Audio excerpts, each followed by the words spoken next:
তবে যতটুকু দেখা যাচ্ছে শরীরের অঙ্গ ততটুকু দেখে বুঝে গেলাম যে মেয়েটার গায়ের রং হুড়পরিদের মতন। এই আকাশ, তুই ওদিক তাকিয়ে কি দেখছিস? আমি কত সময় ধরে বকবক করে চলেছি। আরে দেখ না, সামনে বসে থাকা মেয়েটার দিকে কেমন মগ্ন হয়ে ল্যাপটপে কাজ করছে। আরে এ তো আমাদের কলেজের রামিসা, যে কিনা কলেজের টপার, সবসময় পড়ালেখা নিয়ে মগ্ন থাকে। এখন নিশ্চয়ই ল্যাপটপে পড়ালেখা নিয়ে গবেষণা চলছে। শামিম, তুই একটা জিনিস লক্ষ্য করেছিস মেয়েটার? তার চুলগুলো কত লম্বা লম্বা, আর গায়ের রংটাও পুরো দুধে আলতা। হ্যাঁ, সে আমি অনেক আগ থেকে জানি, কারণ কলেজের সবাই ওর জন্য পাগল, কিন্তু সে কাউকে পাত্তা দেয় না। সারাদিন পড়ালেখা নিয়ে পড়ে থাকে, তার কাছে এসবের কোনো টাইম নেই। কিন্তু বন্ধু, মেয়েটাকে দেখে না আমার ভিতরে কেমন ঘুটাঘুটি হচ্ছে। মনে হচ্ছে যেন মেয়েটা আমার ভবিষ্যৎ বউ হবে।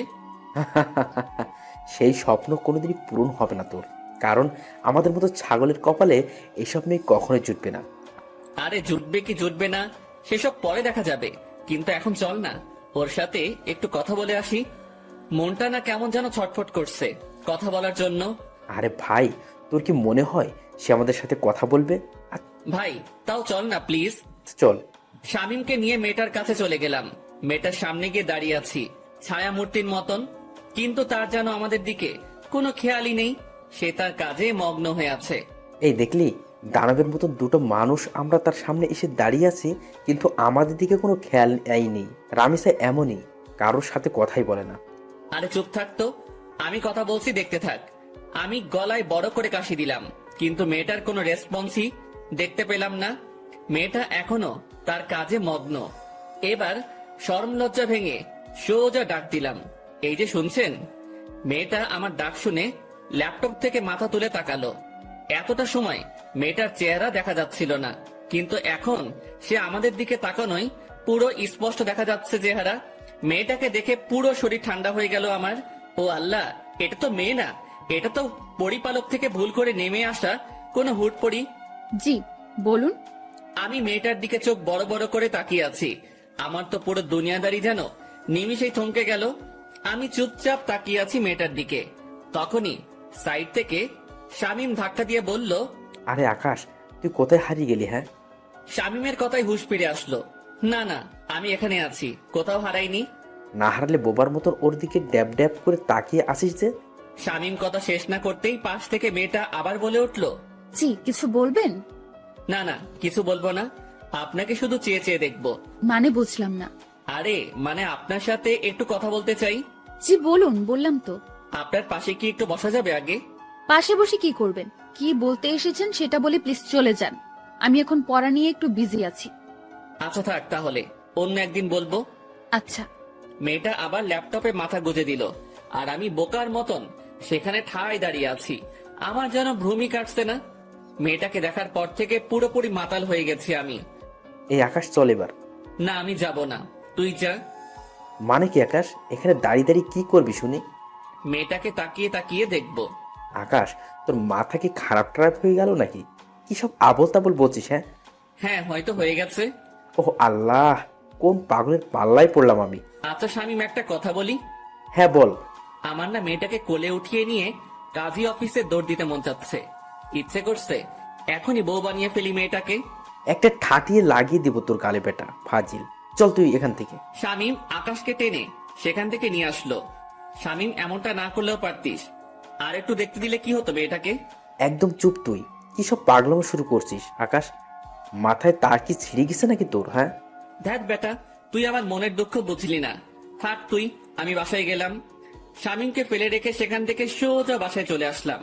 বাসায় এসে ব্যাগ রেখে ওয়াশরুমে চলে গেলাম। একটু পর ওয়াশরুম থেকে বের হয়ে না খেয়ে সোজা শুয়ে পড়লাম। মেয়েটাকে দেখার পর থেকে যেন খাওয়া দাওয়ার সমস্ত রুচি উঠে গেছে আমার। বিছানায় শুয়ে শুয়ে মেয়েটার কথা ভাবতে লাগলাম। মেয়েটাকে নিয়ে ভাবতে ভাবতে কখন যে ঘুমিয়ে গেছি আল্লাহ জানে। এক ঘুমে রাত হয়ে যায়, তাও ঘুম ভাঙেনি আমার। শামিম ফোন দিয়ে ঘুম ভাঙিয়েছে। আকাশ তুই কি করছিস রে? আরে ঘুমাচ্ছি। হ্যাঁ, এমনটাই করবি। এদিকে দুনিয়াদারি পুরো ধ্বংস হয়ে যাচ্ছে, আর তুই পরে পরে ঘুমাচ্ছিস, বেটা বলদ। আরে কি হয়েছে? তাড়াতাড়ি ইউটিউব ওপেন কর। একটা চ্যানেল থেকে মাফিয়াকার লাইভ এসেছে, আমি তোকে লিংক দিয়ে দিচ্ছি।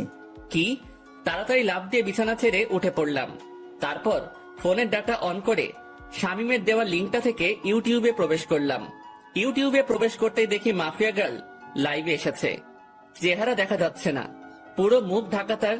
আর তার থেকে বড় কথা, মেকানিক্যাল একটা অটো ভয়েস থেকে সে লাইভে এসেছে।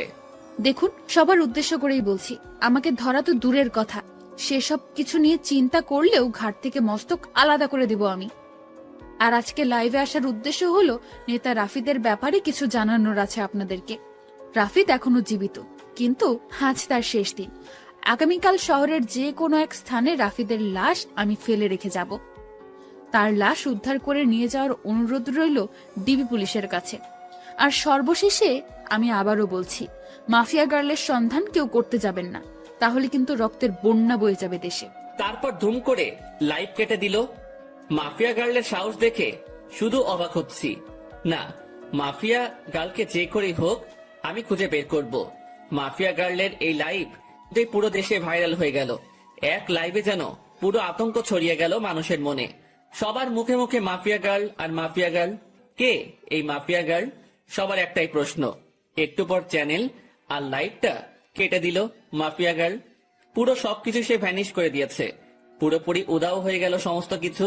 কিন্তু সবার মুখে মুখেই মাফিয়া গার্লের নাম ছড়িয়ে গেছে। ফেসবুক, টুইটার, যেখানেই যাই সেখানেই মাফিয়া গার্ল নিয়ে পোস্ট। বাপরে বাপ, এটা কি মেয়ে নাকি মানুষরূপী কোনো চিতাবাঘ? আল্লাহ ভালো জানে। এসব নিয়ে ভাবতে ভাবতে আরো কিছু সময় চলে গেল। না, এসব নিয়ে এখন আর ভাবা চলবে না, আগে গিয়ে কিছু খেয়ে নেই। বিছানা ছেড়ে উঠে পড়লাম। তারপর হাত মুখে পানির ছিটা দিয়ে এসে কিছু খেয়ে নিয়ে আবারও ঘুমিয়ে পড়লাম। সকালবেলা ঘুম ভাঙলো ফোনের আওয়াজে। কে যেন কিছু একটা মেইল করেছে। ঘুমের ঘোরে ফোনটা হাতে নিয়ে মেইলটা ওপেন করলাম। দেখলাম একটা ভয়েস মেইল। ভয়েসটা প্লে করলাম। প্লে করতেই আমার পুরো হুঁশ উড়ে গেল। আমি এক লাফ দিয়ে সোজা বিছানা ছেড়ে উঠে দাঁড়িয়ে গেলাম। মাফিয়া গার্লের সেই ভয়ঙ্কর আওয়াজে কেউ আমায় মেইল করেছে। বৎস, আমার অস্তিত্ব তালাশ করতে চেও না। আমার অস্তিত্ব তালাশ করতে গেলে নিজের অস্তিত্বই হারিয়ে ফেলবে। ভয়েসটা শুনে থতমত খেয়ে গেলাম। এটা কি করে সম্ভব? মাফিয়া গার্ল আমায় ভয়েস মেইল করেছে। শুধু তাই নয়, আমি মাফিয়া গার্লের তালাশ করছি, সেটা সে জানলো কি করে? বাপরে বাপ, কি ডেঞ্জারাস মেয়ে রে বাবা! আমায় মেইল করে শাসায়। মাথায় তো কিছুই কাজ করছে না ভয়েসটা শোনার পর থেকে। কিন্তু আমি তো থেমে থাকবো না। আমি মাফিয়া গার্লের খোঁজ বের করে ছাড়বো। সে যত বড় মাফিয়াই হোক না কেন, আমি আকাশও কম না। চুপসে আছি বলে আমাকে ভয় পেতে হবে এমন কোনো কিছুই নয়। মাফিয়া গার্লও জানে না যে আমি কত বড় খেলোয়াড়। যেদিন আমি খেলতে নেমে যাব, সেদিন এমন মাফিয়া গার্ল পথে পথে হোঁচট খেয়ে মরবে। এসব নিয়ে চিন্তা ভাবনা করছি। তখনই দেওয়াল ঘড়িটায় 9টা অ্যালার্ম বেজে উঠল। ও আল্লাহ, 9টা বেজে গেছে কখন? আমার তো কলেজ যেতে হবে। তাড়াতাড়ি বিছানা ছেড়ে উঠে পড়লাম। তারপর ফ্রেশ হয়ে হালকা পাতলা কিছু নাস্তা করে কলেজের উদ্দেশ্যে রওনা হলাম। হেঁটেই রওনা হয়েছি। আরে ধুর, আমার পরিচয় দিতে তো ভুলেই গেছি সবাইকে। চলেন পরিচয় পর্বটা শেষ করে ফেলি। আমি বরাবরের মতোই আকাশ, আপনাদের সাথে আছি। পড়াশোনার সুবাদে শহরে আলাদা বাসা নিয়ে থাকি। আর পুরো পরিবার, বাবা মা, ছোট বোন অন্য শহরে থাকে। আমি ইচ্ছা করেই এই কলেজে অ্যাডমিশন নিয়েছি। ইচ্ছা করে বলতে একটা রিজন আছে এই কলেজে অ্যাডমিশন নেওয়ার, সেটা গল্পের সাথে থাকলে জেনে যাবেন। সো এবার গল্পে ফেরা যাক। কলেজে পৌঁছে গেলাম। কলেজে পৌঁছাতেই দেখি গতকালে সেই রামিসা মেয়েটা গাছতলায় বসে বসে বই একটা হাতে নিয়ে পড়ছে। কোনো কিছু না ভেবেই মেয়েটার দিকে এগিয়ে গেলাম, কারণ এখনো ক্লাস শুরু হয়নি। আর ক্লাস হবে কিনা সেটাও সন্দেহ। মেয়েটার কাছে গিয়ে দাঁড়িয়ে আছি। মেয়ে আমায় দেখে আজ নিজ থেকে কথা বলল। কালকের বিষয়টা নিয়ে কিছু বলতে আসছেন বুঝি? না, তেমন কিছু না। মানে হ্যাঁ, মেয়েটার এমন ধারা কথা শুনে কি বলবো, সবটাই গুলিয়ে গেছে। তো বলুন। আচ্ছা, আপনার সাথে কি ফ্রেন্ডশিপ করা যাবে? না, ফ্রেন্ডশিপ করা যাবে না, কারণ আমি কোনো ছেলের সাথেই চলাফেরা করি না। প্লিজ না করিয়েন না। আমি কিন্তু একদম বাজে ছেলে না। তাও আমি পারবো না। তবে হ্যাঁ, পড়ালেখা নিয়ে টুকটাক কথা বলার প্রয়োজন হলে বলতে পারবেন। আচ্ছা ঠিক আছে। কিন্তু আপনাকে তো কলেজে নতুন মনে হচ্ছে। হ্যাঁ, আমি নতুন। 1 মাস আগে অ্যাডমিশন নিয়েছে এই কলেজে, অন্য কলেজ থেকে ট্রান্সফার হয়ে। তবে রেগুলার হয়েছি 1 সপ্তাহ হবে। কোন ইয়ারে অ্যাডমিশন নিয়েছেন? সেকেন্ড ইয়ারে। আপনি? ও, আপনিও তাহলে আমার সেম ক্লাস। তার মানে আপনিও সেকেন্ড ইয়ারে পড়েন? হ্যাঁ। আচ্ছা, এখন আমি একটু বিজি পড়া নিয়ে। আপনার সাথে পরে কথা হবে, কেমন?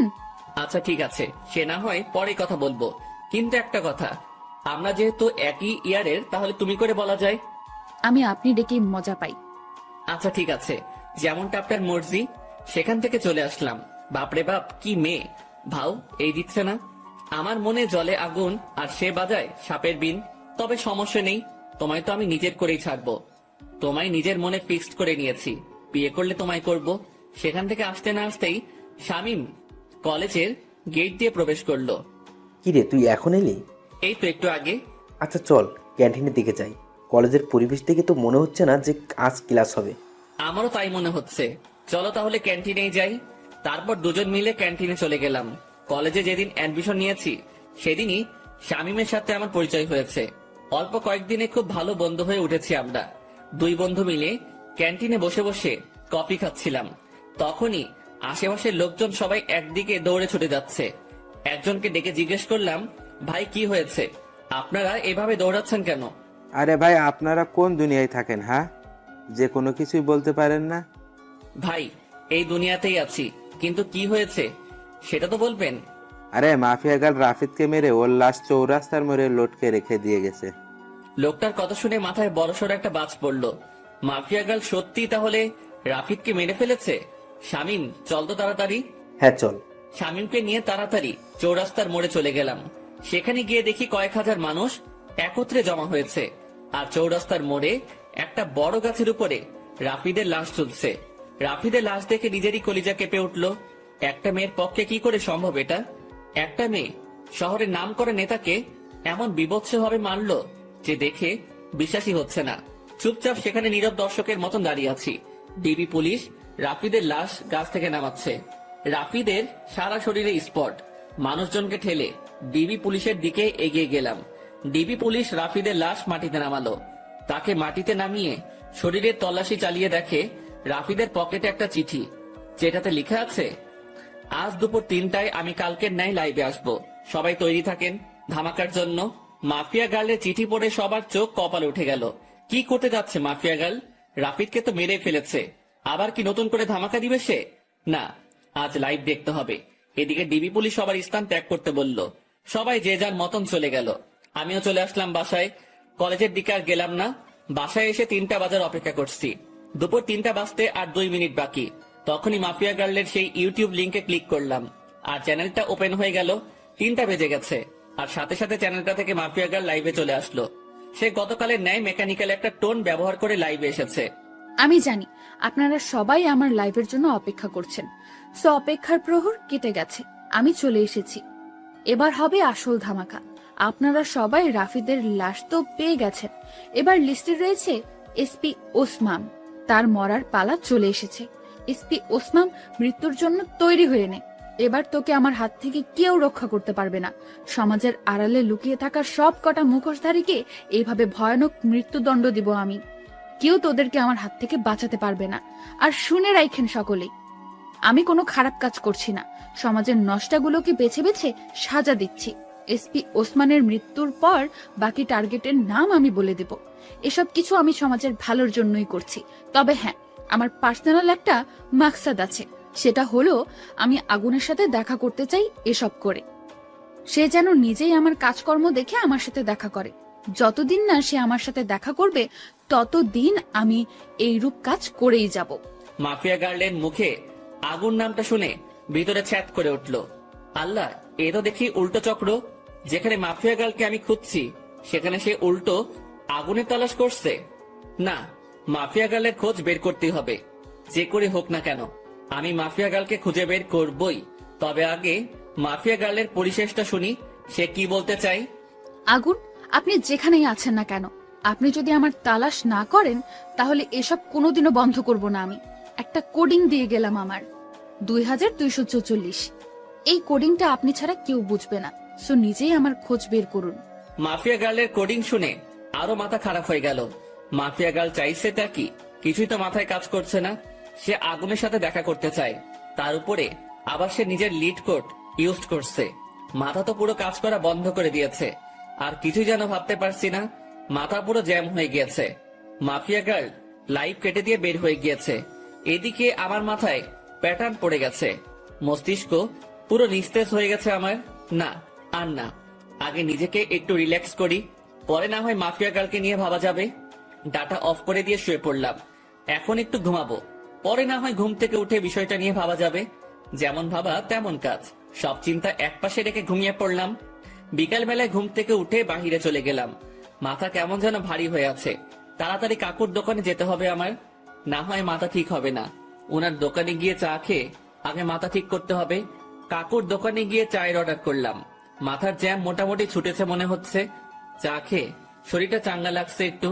হ্যাঁ, এবার শান্ত মাথায় ভাবি মাফিয়া গার্লের কথা। আচ্ছা, মাফিয়া গার্ল আমার খোঁজ কেন করছে? কি চাই সে আমার কাছে?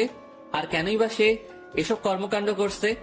দেশে তো প্রশাসন আছে দুর্নীতিবাজদেরকে শাস্তি দেওয়ার জন্য, তারপরেও কেন মাফিয়া গার্ল আইনের বিপক্ষে যাচ্ছে? হাজারটা প্রশ্ন নিজেকে নিজে ছুড়ে মারলাম। এবার আমার শান্ত মস্তিষ্ক ধীরে ধীরে সব কয়টা প্রশ্নের উত্তর খোলাসা করতে লাগলো।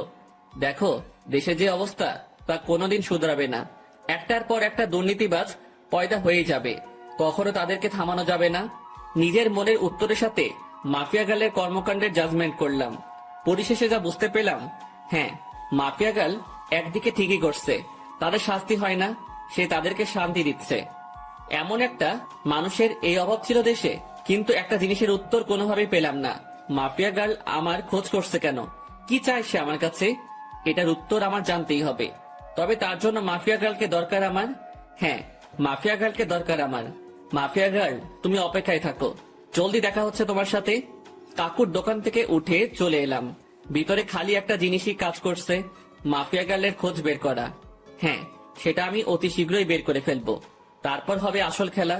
যদি অসাধু কোনো মতলব থাকে আগুনকে নিয়ে মাফিয়া গার্লের, তখন মাফিয়া গার্ল বুঝতে পারবে যে কত ধানে কত চাল। আগুনও কোনো ফেলনার জিনিস না, সেটা সে তখন হারে হারে টের পাবে। তবে তার একটা হেস্তনেস্ত করবই আমি। সে আগুনকে হয়রানি করিয়েছে। সে জানে না যে সে আগুন নিয়ে খেলা করছে, যে আগুন বছর 3 আগে জ্বলে উঠেছিল। সেদিন কয়েক শতাধিক মানুষের চোখে মুখে ছিল কান্না, আর আতঙ্কে ছিল পুরো দেশ। আর সে আগুনকে মাফিয়া গার্ল নামক 2 দিনের একটা মেয়ে ফোর্স করে দেখা করার জন্য। এটার মজা তাকে বুঝাবো আমি। এসব নিয়ে ভাবতে ভাবতে বাসায় চলে এলাম। বাসায় এসে কিছু সময় বই নিয়ে ঘাটাঘাটি করে উঠে পড়লাম। তারপর খেয়ে দিয়ে বিছানায় পিঠ এলিয়ে দিলাম। শুয়ে শুয়ে ফেসবুকিং করছি, নিউজ ফিড ঘাটছিলাম। তখনই মাফিয়া গার্লকে নিয়ে একটা পোস্ট সামনে এলো। কে যেন গ্রুপে মাফিয়া গার্লকে নিয়ে পোস্ট করেছে। পোস্টের ক্যাপশনে লেখা, mafia girl is the best women in the world. ইস, আমিও যদি মাফিয়া গার্লের মতন হতে পারতাম। পোস্টটা দেখে একটা রিয়াকশন মনে পড়লো, বাবা গো বাবা, টুরু লাভ। আরে বেটা, তোর যদি এতই মাফিয়া গার্লের মতন হওয়ার ইচ্ছা, তাহলে লিঙ্গ পরিবর্তন করে মাফিয়া গার্লের মতন কাজকর্ম শুরু করলেই পারিস। যত সব বিরক্তিকর পোস্ট। মাথা পুরো বিগড়ে যাচ্ছে মানুষের আহ্লাদ দেখে। কি যে পেয়েছে মানুষ মাফিয়া গার্লকে নিয়ে, আল্লাহ। যেখানে যাই সেখানেই মাফিয়া গার্ল আর মাফিয়া গার্ল, পুরো ডিসকাস্টিং। বাঙালি কিছু একটা পেলেই ভার্চুয়াল জগতে তোলপাড় শুরু করে দেয়, বিশেষ করে ফেসবুকে। বিরক্ত নিয়ে ফেসবুক থেকে বের হয়ে আসলাম। তারপর ঘুমিয়ে গেলাম। পরের দিন সকালবেলায় উঠে কলেজে চলে গেলাম। কিন্তু আমি আমার খোঁজ চালু করে দিয়েছি। মাফিয়া গার্লের খোঁজ করতে করতে 2-1 দিন কেটে গেল। অনেক চেষ্টা চালিয়েছি মাফিয়া গার্লের খোঁজ বের করার, কিন্তু কোন রকমেই খোঁজ বের করতে পারলাম না। কিন্তু আমি হাল ছাড়বো না। তবে একটা কথা, আমি যদি পাওয়ার খাটাই তাহলে ঘন্টা খানিকের মধ্যে মাফিয়া গার্লের খোঁজ পেয়ে যাব আমি। কারণ আমার জন্য কোনো কিছুই অসম্ভব নয়। আমি সেই খতরনাক খেলাড়ি যে কিনা অনেক বড় বড় মাপের মানুষের হাল খারাপ করে দিয়েছি। আমি সেই আগুন। আমি একবার হাতের ইশারা করলেই মাফিয়া গার্লকে আমার সামনে নিয়ে চলে আসবে আমার ছেলে পেলে। কিন্তু আমি চাই না পাওয়ার খাটাতে। আমি চাই নিজের বলে ওকে বের করব। আর তাছাড়া পাওয়ার খাটাতে গেলে আমার অতীত সামনে চলে আসবে। কিন্তু আমি চাই না আমার অতীত সামনে আসুক। তাই চুপিসারে খোঁজ চালাতে থাকলাম। এইভাবে আরো কয়েকটা দিন কেটে গেল। আমি মাফিয়া গার্লের খোঁজ চালু রাখলাম। এখনো তাকে বের করতে পারিনি। তবে হঠাৎ একদিন আরেকটা ভয়ঙ্কর ঘটনা সামনে এলো। মাফিয়া গার্ল সেই এসপি কে মেরে ফেলেছে। শুধু তাই নয়, রাফিদের থেকে বিভৎসভাবে মেরেছে তাকে। এসপি কে মেরে তার যৌনাঙ্গ কেটে মুখের সাথে সেলাই করে দিয়ে কারেন্টের খাম্বায় লটকে রেখেছে।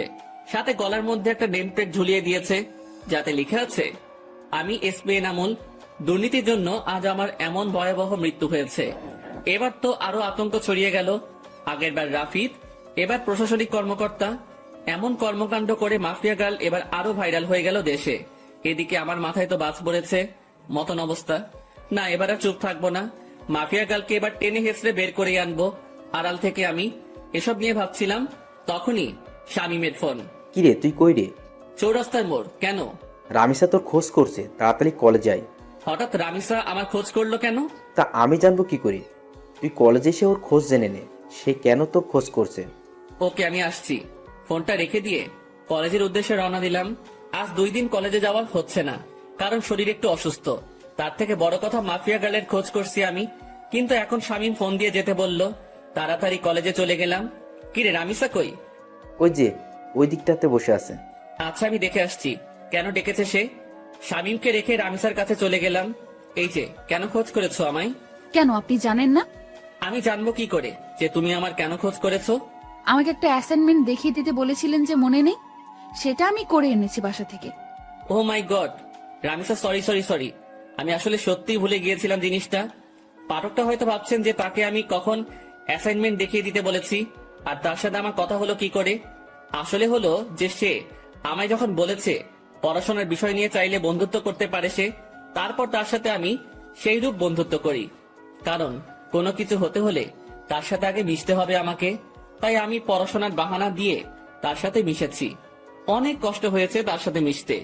শুরুতে তো রাজি হয়নি, পরে পড়াশোনার বুঝিয়ে নেওয়ার বাহানা করে মিশেছি। এই যে কি হলো, চুপ হয়ে গেলেন যে? আরে না, তেমন কিছু না। আচ্ছা, নেন খাতাটা, এটার মধ্যে আমি করে দিয়েছি। অনেক অনেক ধন্যবাদ রামিসা। তারপর রামিসার হাত থেকে খাতাটা নিলাম, কিন্তু হঠাৎ চোখ গেল তার হাতের আঙুলের দিকে। আঙুলের পাশে একটা সামান্য করে কালো দাগ, যেই দাগটা আমার মোটামুটি পরিচিত। কার হাত যেন দেখেছি আমি এমন একটা কালো দাগ। দেবাঙ্গে প্রেসার দিলাম, তখনই মনে পড়ল মাফিয়া গার্ল যখন লাইভে এসেছিল তখন তার হাতেও এমন একটা কালো দাগ ছিল। যদিও তার চেহারা কালো কাপড়ে ঢাকা ছিল, কিন্তু আঙুলের পাশের কালো দাগটা স্পষ্ট দেখা গিয়েছিল। মাথা পুরো চক্কর দিয়ে উঠল জিনিসটা ভাবতেই। তার মানে কি এই রামিসাই সেই মাফিয়া গার্ল? ভিতরে ভিতরে কৌতূহল কাজ করছে একটা। না, কৌতূহল আর পুষে রাখবো না। সোজা রামিসাকে জিজ্ঞেস করলাম, রামিসা, তোমার হাতে ওটা কিসের দাগ? রামিসা আকাশের কথা শুনে থতমত খেয়ে যায়। কিসের দাগ? হাতের আঙুলের পাশে একটা কালো দাগ দেখলাম। আমি সেটার কথা বলছি। আমার কথা শুনে রামিসা কেমন যেন ঘাবড়ে গেল। না না, ওটা কিছু না, এমনিতেই চোট লেগেছিল ছোট থাকতে আমার, তখন এই আঙ্গুলের পাশে কালো স্পটটা পড়েছে। ও, কিন্তু দাগটা না আমার বেশ পরিচিত। আরে কি বলছেন এসব? হ্যাঁ, আমার হাতের স্পট আপনার পরিচিত হবে কি করে? আপনার কি মাথা গেছে নাকি? হ্যাঁ, না, মাথা যায়নি। আচ্ছা থাক, বাদ দাও এখন এসব কথা। এখন ওঠা যাক, কারণ অ্যাসাইনমেন্ট করে দিয়েছো, সেটা বাসায় গিয়ে খাতায় উঠাতে হবে। আচ্ছা ঠিক আছে, আপনি যান, আমি আরো কিছু সময় এখানেই বসে পড়বো। আচ্ছা। তারপর সেখান থেকে চলে এলাম, কিন্তু মনের ভিতর কেমন যেন একটা খটকা লাগছে। মাফিয়া গার্লের হাতে যেমন কালো দাগ, ঠিক তেমন কালো দাগ রামিসার হাতে। এটা কি করে সম্ভব? আর তাছাড়া রামিসার সাথে কথা বলার সময় লক্ষ্য করেছি সে কেমন যেন ঘাবড়েছিল। সে যদি সত্যি মাফিয়া গার্ল না হয় তাহলে ঘাবড়েছিল কেন? দূর, মাথায় কিছুই কাজ করছে না। না, এসব নিয়ে আর ভাবতে পারছি না। এবার আড়াল থেকেই মাফিয়া গার্লের তালাশ করব। এসব নিয়ে ভাবতে ভাবতে হাঁটছিলাম, তখনই শামীম ডাক দিল। সে আমার জন্য গেটের সামনে দাঁড়িয়ে অপেক্ষা করছিল। কি রে, কেন ডেকেছে রামিসা তোকে? আরে, অ্যাসাইনমেন্ট করার কাজে সাহায্য চেয়েছিলাম, সে সেটা বাসা থেকে করে এনেছে আমার জন্য, সেটাই দিতে ডেকেছিল। ও ভালো, কিন্তু আকাশ, আমার না একটা জিনিস খটকা লাগে। মেয়েটা কেমন যেন অদ্ভুত, কেমন সারাদিন পড়ালেখা নিয়ে ডুবে থাকে, কারোর সাথে তেমন মেশে না, সবসময় একা একা থাকে। কিন্তু এটার রিজন কি? এটার পিছনে হয়তো বড় কোনো রহস্য লুকিয়ে আছে। কারণ দেখ, যারা সবসময় চুপচাপ থাকে তারাই কিন্তু পরবর্তীতে গিয়ে ক্রিমিনাল বের হয়। হ্যাঁ, আমারও খটকা লাগে জিনিসটা নিয়ে, তবে আমরা পজিটিভ ভাবে নিলেই পারি। হয়তোবা সে জীবনে অনেক বড় ধাক্কা খেয়েছে, তাই এমন নিশ্চুপ হয়ে গেছে। হ্যাঁ, হতেই পারে। আচ্ছা ছাড় এখন এসব কথা, চল বাসার দিকে রওনা দিই। ওকে চল। শামীমের সাথে কথা বলে বাসায় চলে গেলাম। সে তার বাসায় গিয়েছে, আর আমি আমার বাসায়। বাসায় এসে ফ্রেশ হয়ে খেয়ে নিলাম। হোটেলের বয় এসে খাবার রেখে দিয়ে চলে গেছে। খেয়ে দিয়ে বিছানায় গা এলিয়ে দিলাম। ফোনটা হাতে নিয়ে ডাটা অন করলাম। ফেসবুকিং করব একটু, কিন্তু অবাক কাণ্ডটা তখনই ঘটলো যখন আমি ফেসবুক অ্যাপসটাতে প্রবেশ করলাম। আমার ফেসবুক অ্যাকাউন্ট অন্য কেউ কন্ট্রোলে নিয়ে নিয়েছে, তবে আমি ফেসবুকে প্রবেশ করলাম ইজিলি ভাবে। আমার অ্যাকাউন্ট অন্য কারো কন্ট্রোলে, সেটা শিওর হলাম মেসেঞ্জার দেখে। আমার নিজের ইনবক্সে অটোমেটিক মেসেজ আসছে। কি রে, অনেক উড়াউড়ি করছিস মনে হয়। মানে বুঝলাম না, আপনি কে আর আমার আইডি কেন হ্যাক করেছেন? আমি কে সেটা আমার কথা শুনেই বুঝে যাবি। আর আইডি হ্যাক করেছি তোর 12টা বাজাতে। মানে আমি আপনার কি ক্ষতি করেছি যে আপনি আমার 12টা বাজাতে আমার আইডি হ্যাক করেছেন? তুই আমার পিছু কেন লেগেছিস? কি মনে করিস তুই নিজেকে? হ্যাঁ, লুকিয়ে খুঁজে বের করে ফেলবি? এত সহজ সবকিছু? কথা শুনে বুঝতে বাকি নাই যে মাফিয়া গার্ল আমার অ্যাকাউন্ট হ্যাক করে নিজের আয়ত্তে নিয়ে নিয়েছে। তাড়াতাড়ি সেটিংসে চলে গেলাম। সেখানে গিয়ে ইনফরমেশন চেক করে দেখি আমার সমস্ত কিছু মাফিয়া গার্ল পরিবর্তন করে ফেলেছে। নাম্বার, জিমেল সবকিছু পরিবর্তন করে নিজের মেইল বসিয়ে দিয়েছে। আরে, সেটিং এ গিয়ে কোনো লাভ নাই। সবকিছু আমার আয়ত্তে। তোর অ্যাকাউন্ট পুরোপুরি ভাবে হ্যাক করে নিয়েছি আমি। তাহলে আমি আইডিতে প্রবেশ করলাম কি করে? আমি চেয়েছি তাই তুই প্রবেশ করতে পেরেছিস, কারণ আমি সবকিছু পরিবর্তন করলেও CLI লগ আউট মারিনি, তাই তুই প্রবেশ করতে পেরেছিস। মারেননি কেন? কারণ আমি চেয়েছিলাম তোর সাথে কথা বলবো, তাই তোর আইডি আয়ত্তে নিয়ে তোর নিজের ইনবক্সেই তোর সাথে কথা বলছি। এত ওরা ভালো না, মাথায় রাখবেন। যেই পাখির ডানা বেশি বড় হয়ে যায় সেই পাখির উঠতে সমস্যা হয়। উঠছিস তো তুই নিজে। তুই আমার খোঁজ করতে উঠে পড়ে কেন লেগেছিস? কি মরার শখ গজিয়েছে? অসাধারণ জোকস, হাসি আসলো আপনার কথা শুনে। হাসি বের করে দিব, টেনশন নিস না। মরার জন্য এত উতাল পাতাল হচ্ছিস তো, সেই শখ আমি পূরণ করে দেব। সবে মাত্র অ্যাকাউন্ট হ্যাক করেছি, আর একটু ধৈর্য ধর, তারপর তুই নিজেই হ্যাক হয়ে যাবি। এই জোকসটা আরো সেরা ছিল, তবে আমার একটু হাসি আসেনি এবার, কারণ এমন আবাল সাবাল আমি গুনি না। আর আপনি যত বড় মাফিয়া হন না কেন, সেসব আমার দেখার বিষয় না। সো আমার ভয় দেখাতে আসিয়েন না। আপনার মতন অনেক বড় বড় খিলাড়ি দেখেছি আমি। সো ফাও ফাও পাগলামো না করে নিজের মতন থাকেন, না হয় নিজের বিপদ নিজেই ডেকে আনবেন। তুই মনে হয় আমার সম্পর্কে ভালো করে না জেনে কথা বলছিস। আপনার সম্পর্কে না জেনে কথা বলছি না, বরং আপনি আমার সম্পর্কে না জেনে কথা বলছেন। শুনেন, কারোর সাথে পাঙ্গা নেওয়ার আগে দেখে শুনে নিবেন, না হয় পরে দেখা যাবে বিপরীত পক্ষ বাপ লেভেলের মানুষ। সব বুঝে শুনে পাঙ্গা নেন। বাপ না চিনে পাঙ্গা নিতে আসবেন তো সোজা বাসমারা খাবেন। হারামির বাচ্চা, তুই সত্যিই মরবি। মাফিয়া গার্লের সাথে বেয়াদবি করার ফল তুই পাবি। তোর প্রথম সাজা স্বরূপ আইডিটা চিরতরে পাবি না, বাকি তোকে পরে আমি সাইজ করব। এতটা সময় ভালো করে কথা বলেছি, কিন্তু এখন আর না। তুইও শুনে রাখ, বাপ না চিনে আবলামি করার কারণে কিক দিয়ে সোজা দুনিয়া ছাড়া করবো তোকে। আর কি বলি তুই, আমার ফেসবুক অ্যাকাউন্ট আমি আর পাবো না? তাহলে চ্যালেঞ্জ দিয়ে বললাম, 10 মিনিটে তোর থেকে ফেসবুক অ্যাকাউন্ট আমি আমার কন্ট্রোলে নিব। দেখি পারলে আমায় আটকে দেখা। রেগে মেগে মোবাইলটা ছুঁড়ে মারলাম। তারপর বিছানা ছেড়ে উঠে গিয়ে টেবিলের উপরে থাকা ল্যাপটপটা ওপেন করে অটো কোডিং দিয়ে ফেসবুকটা ফিরিয়ে আনলাম। এটা করতে পুরোপুরি 10 মিনিটও লাগেনি। আবার মাফিয়া গার্ল আমার সাথে টক্কর দিতে আসে। তারপর ফেসবুকটাকে সিকিউরিটি করে বের হয়ে আসলাম। কোনোদিন যদি মাফিয়া গার্লকে সামনে পাই, গাল দুটো লাল করে দিব সোজা। অ্যাকাউন্ট সিকিউরিটি করে আবারও শুয়ে পড়লাম। এবারে শোয়াতে কখন যে ঘুমিয়ে গেছি তা বলতে পারবো না। বিকালবেলায় শামীম ফোন দিয়ে ঘুম ভাঙায়। আকাশ, চল আজ কোথাও গিয়ে ঘুরে আসি। বেটা ঘুম থেকে তুলে বলেছিস ঘুরতে যেতে? কত আরামের ঘুমটাই না গিয়েছিলাম। এই রাখ তোর ঘুম, 10 মিনিটের মধ্যে তামান্না আবাসিকের সামনে আসবি। শালা গরু, ঘুমটাই মাটি করে দিয়েছিস পুরো। ওকে দাঁড়া, আসছি। তারপর ফোন রেখে দিয়ে গায়ে শার্ট লাগিয়ে নিলাম। তারপর জায়গা মতন চলে গেলাম। সেখানে গিয়ে দেখি শামীম আগে থেকে হাজির। বাহ, মহারাজ এসেছেন। তোর বেটা, শান্তির ঘুমটা শেষ করলি আমার। হ্যাঁ, তোমার শান্তির ঘুম এই খালি নষ্ট করে মানুষ। বেলা বাজে কয়টা আর তুমি পড়ে পড়ে ঘুমাও? গরু দামড়া পাঠা, বউ জুটবে না তোর। ওকে, না জুটলে নাই, চল এখন ঘুরে আসি। ওকে চল। তারপর দুজন মিলে ঘুরতে চলে গেলাম। অনেক রাত পর্যন্ত দুজন মিলে ঘোরাঘুরি করেছি। রেস্টুরেন্টেও খেয়েছি। সমস্ত বিল শামীম দিয়েছে। রাত বাজে 10টা। ঘোরাঘুরি শেষ করে দুজন দুজনের বাসায় চলে এলাম। বাসায় এসে হাত মুখ ধুয়ে ফ্রেশ হয়ে শুয়ে পড়লাম। শরীর অনেক ক্লান্ত, তাই শুতেই ঘুমিয়ে গেছি। সকালবেলায় ঘুম থেকে উঠে রেডি হয়ে কলেজে চলে গেলাম। কলেজে গিয়ে দেখি গেটের মধ্যে রামিসা দাঁড়িয়ে আছে। সে আমাকে দেখতে পেয়ে, যাক, ভালোই হয়েছে, চলেন আমার সাথে, আমার কিছু কথা আছে। বাহ, আজ সূর্য কোন দিকে উঠেছে। আচ্ছা চলো। দুজনে একপাশে চলে গেলাম। হ্যাঁ, এবার বলো। আমি আপনার সাথে বন্ধুত্ব করতে চাই। রামিসার কথা শুনে সত্যি মনে হচ্ছে সূর্য আজ উল্টো দিকে ধরে উঠেছে। এই এই কি হয়েছে বলো তো? তুমি আজ নিজ থেকে আমার সাথে ফ্রেন্ডশিপ করতে চাইছো, কারণ কি? তুমি তো পড়ার বিষয় ছাড়া কোনো কিছু নিয়ে কথা বলতে বারণ করেছো। দেখুন, আসলে আমার জীবনে অনেক বড় একটা ধাক্কা খেয়েছি আমি, তাই কাউকেই আর বিশ্বাস করতে পারি না আমি।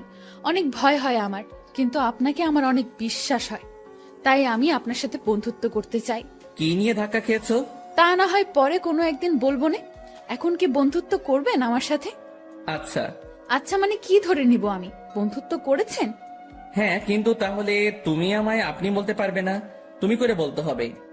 ওকে, আপনি বলবো না, তুমি করেই বলবো।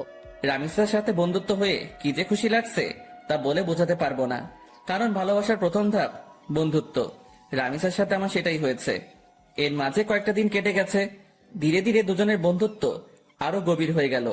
দুজন দুজনের অনেকটা ক্লোজ চলে এসেছি। সে আমার সাথে বন্ধুর মতোই আচরণ করে, কিন্তু আমার আচরণে তাকে যে আমি ভালোবাসি সেটা তাকে বোঝানোর ট্রাই করি। তবে সবকিছুর ভিড়ে মাফিয়া গার্ল আমার মন থেকে সরেনি। তাকে এখনো খোঁজ করে বেড়াচ্ছি আমি, কিন্তু কোনো খোঁজই পাইনি তার। তবে রামিসাকে আমার কিছুটা সন্দেহ হয়, কারণ তার হাতের কালো দাগটা মাফিয়া গার্লের সাথে মিলে। কিন্তু তাকে কখনো আমি কিছু জিজ্ঞেস করিনি, কারণ সে যদি না হয় পরে আরেক বিপাকে পড়তে হবে আমাকে। তবে যেদিন সত্যি মাফিয়া গার্লের খোঁজ পাবো সেদিন তাকে ধরবো। সেটা যদি রামিসাও হয় তাহলেও তাকে ধরবো। এভাবেই দিন কাটতে থাকে। একদিন সকালবেলা ঘুম থেকে উঠে কলেজে যাওয়ার জন্য ফ্রেশ হচ্ছি। ব্রাশ হাতে নিয়ে ওয়াশরুমে দাঁড়িয়ে দাঁড়িয়ে দাঁত ব্রাশ করছিলাম। হঠাৎই ওয়াশরুমের আয়নায় কিছু একটা চোখে পড়লো। ভালো করে লক্ষ্য করে দেখলাম আমার পিছন বরাবর মাস্ক পরে কেউ একজন দাঁড়িয়ে আছে। মাস্ক আর চেহারার আকৃতি দেখে বুঝতে বাকি রইল না আমার যে আমার পিছনে মাফিয়া গার্ল দাঁড়িয়ে আছে। আজ মাফিয়া গার্লের শেষ দিন, কেমন ঘটিয়ে দিব আজ মাফিয়া গার্লের। সাথে সাথে ঘাড় ঘুরিয়ে পিছনে তাকালাম, কিন্তু অবাক করা বিষয়, পিছনে কাউকে দেখতে পেলাম না। মিনিটের মধ্যে মাফিয়া গার্ল যেন কোথায় হাওয়া হয়ে গেল। কিরে, গেল কোথায় সে? সারা ওয়াশরুম চোখ বুলিয়ে দেখতে লাগলাম, কিন্তু কোথাও মাফিয়া গার্লকে দেখতে পেলাম না। মিনিটের মধ্যে কোথাও উদা হয়ে গেলাম মাফিয়া গার্ল। মাথায় তো কিছু খেলছে না। চার দেওয়ালের মাঝ থেকে হাওয়া কি করে হয়ে গেল সে? মাফিয়া গার্ল কি সত্যি এখানে এসেছিল, না আমি চোখে ধাঁধা খেয়েছি?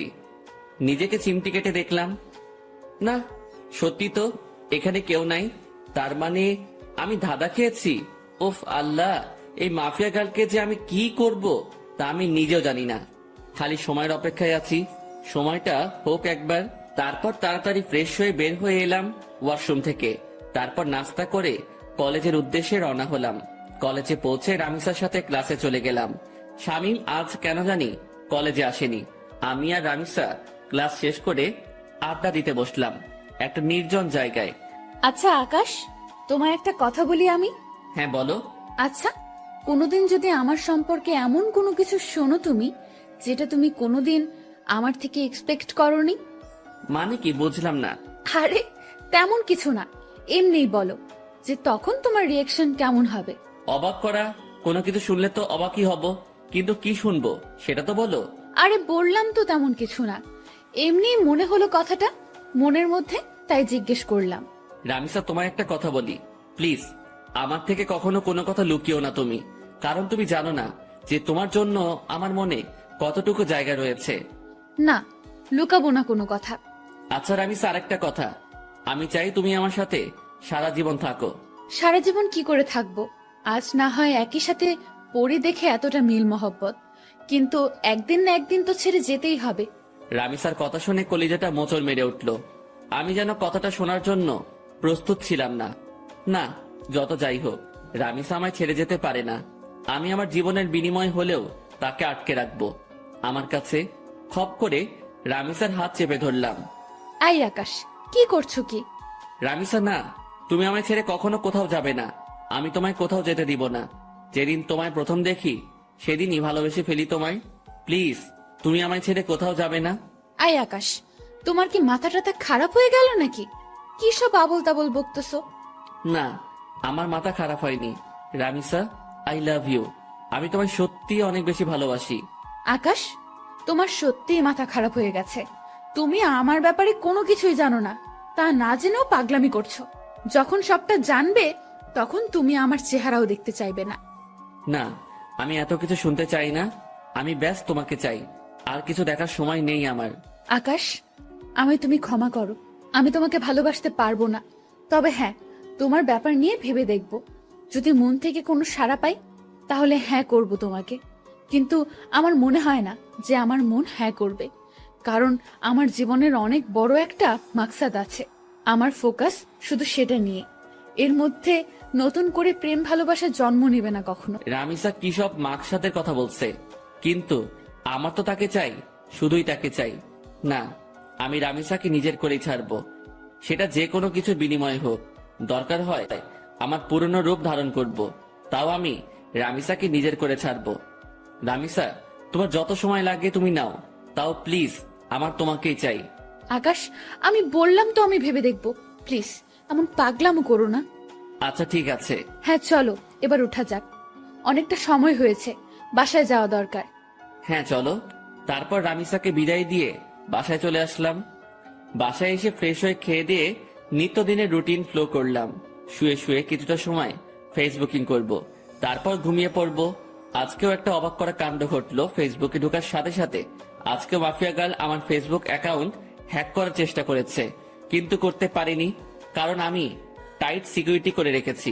কারোর বাপের সাধ্য নাই যে আমার অ্যাকাউন্ট হ্যাক করবে এখন। তৎক্ষণাৎ একটা মেইল আসলো মাফিয়া গার্ল নামক একটা ব্ল্যাঙ্ক জিমেইল থেকে। নিজেকে অনেক বড় কিছু ভাবিস তুই। আমিও দেখব তুই কতদিন নিজেকে গুটিয়ে রাখতে পারিস। মেইলটা দেখে চরম লেভেলের মেজাজ খারাপ হয়ে গেল। ইচ্ছে করছে মাফিয়া গার্লকে ধরে এনে কানের নিচে কয়েকটা লাগিয়ে দেই, কিন্তু তাকে পাবো কোথায়? তার কোনো ইনফরমেশনই তো আমার কাছে নেই। এদিকে রাগের মাত্রা আরো দ্বিগুণ হয়ে গেল। দাঁড়া, আজ তোর 12টা বাজাচ্ছি, এমন গালি দিব তোকে তুই নিজে এসেই আমার কাছে ধরা দিবি। মাফিয়া গার্লের সেই জিমেলটাতে ক্লিক করলাম। জিমেলটাতে ক্লিক করতে সেটা উধাও হয়ে গেল, এরর দেখাচ্ছে। জিমেলটাতে ক্লিক করার পর আমার বুঝতে বাকি নেই যে সে আমায় ব্ল্যাঙ্ক জিমেল থেকে মেইল করেছে, যেটা মিনিট কয়েকের মধ্যে এরর হয়ে যায়। এটা দেখে আরো রাগ উঠে গেল। এবার আর নিজেকে কন্ট্রোল করে রাখতে পারলাম না, সাথে সাথে নিলয়কে ফোন দিলাম। হ্যাঁ ভাই বলেন। কাল সকালের আগে মাফিয়া গার্লের ডিটেলস এনে দিবি আমায়। ভাই এই কাজটা আমার দ্বারা হবে কিনা জানি না, তবে আমি আমার সবটা দিয়ে ট্রাই করব। আমি পারিসনি এই শব্দটি শুনতে চাই না।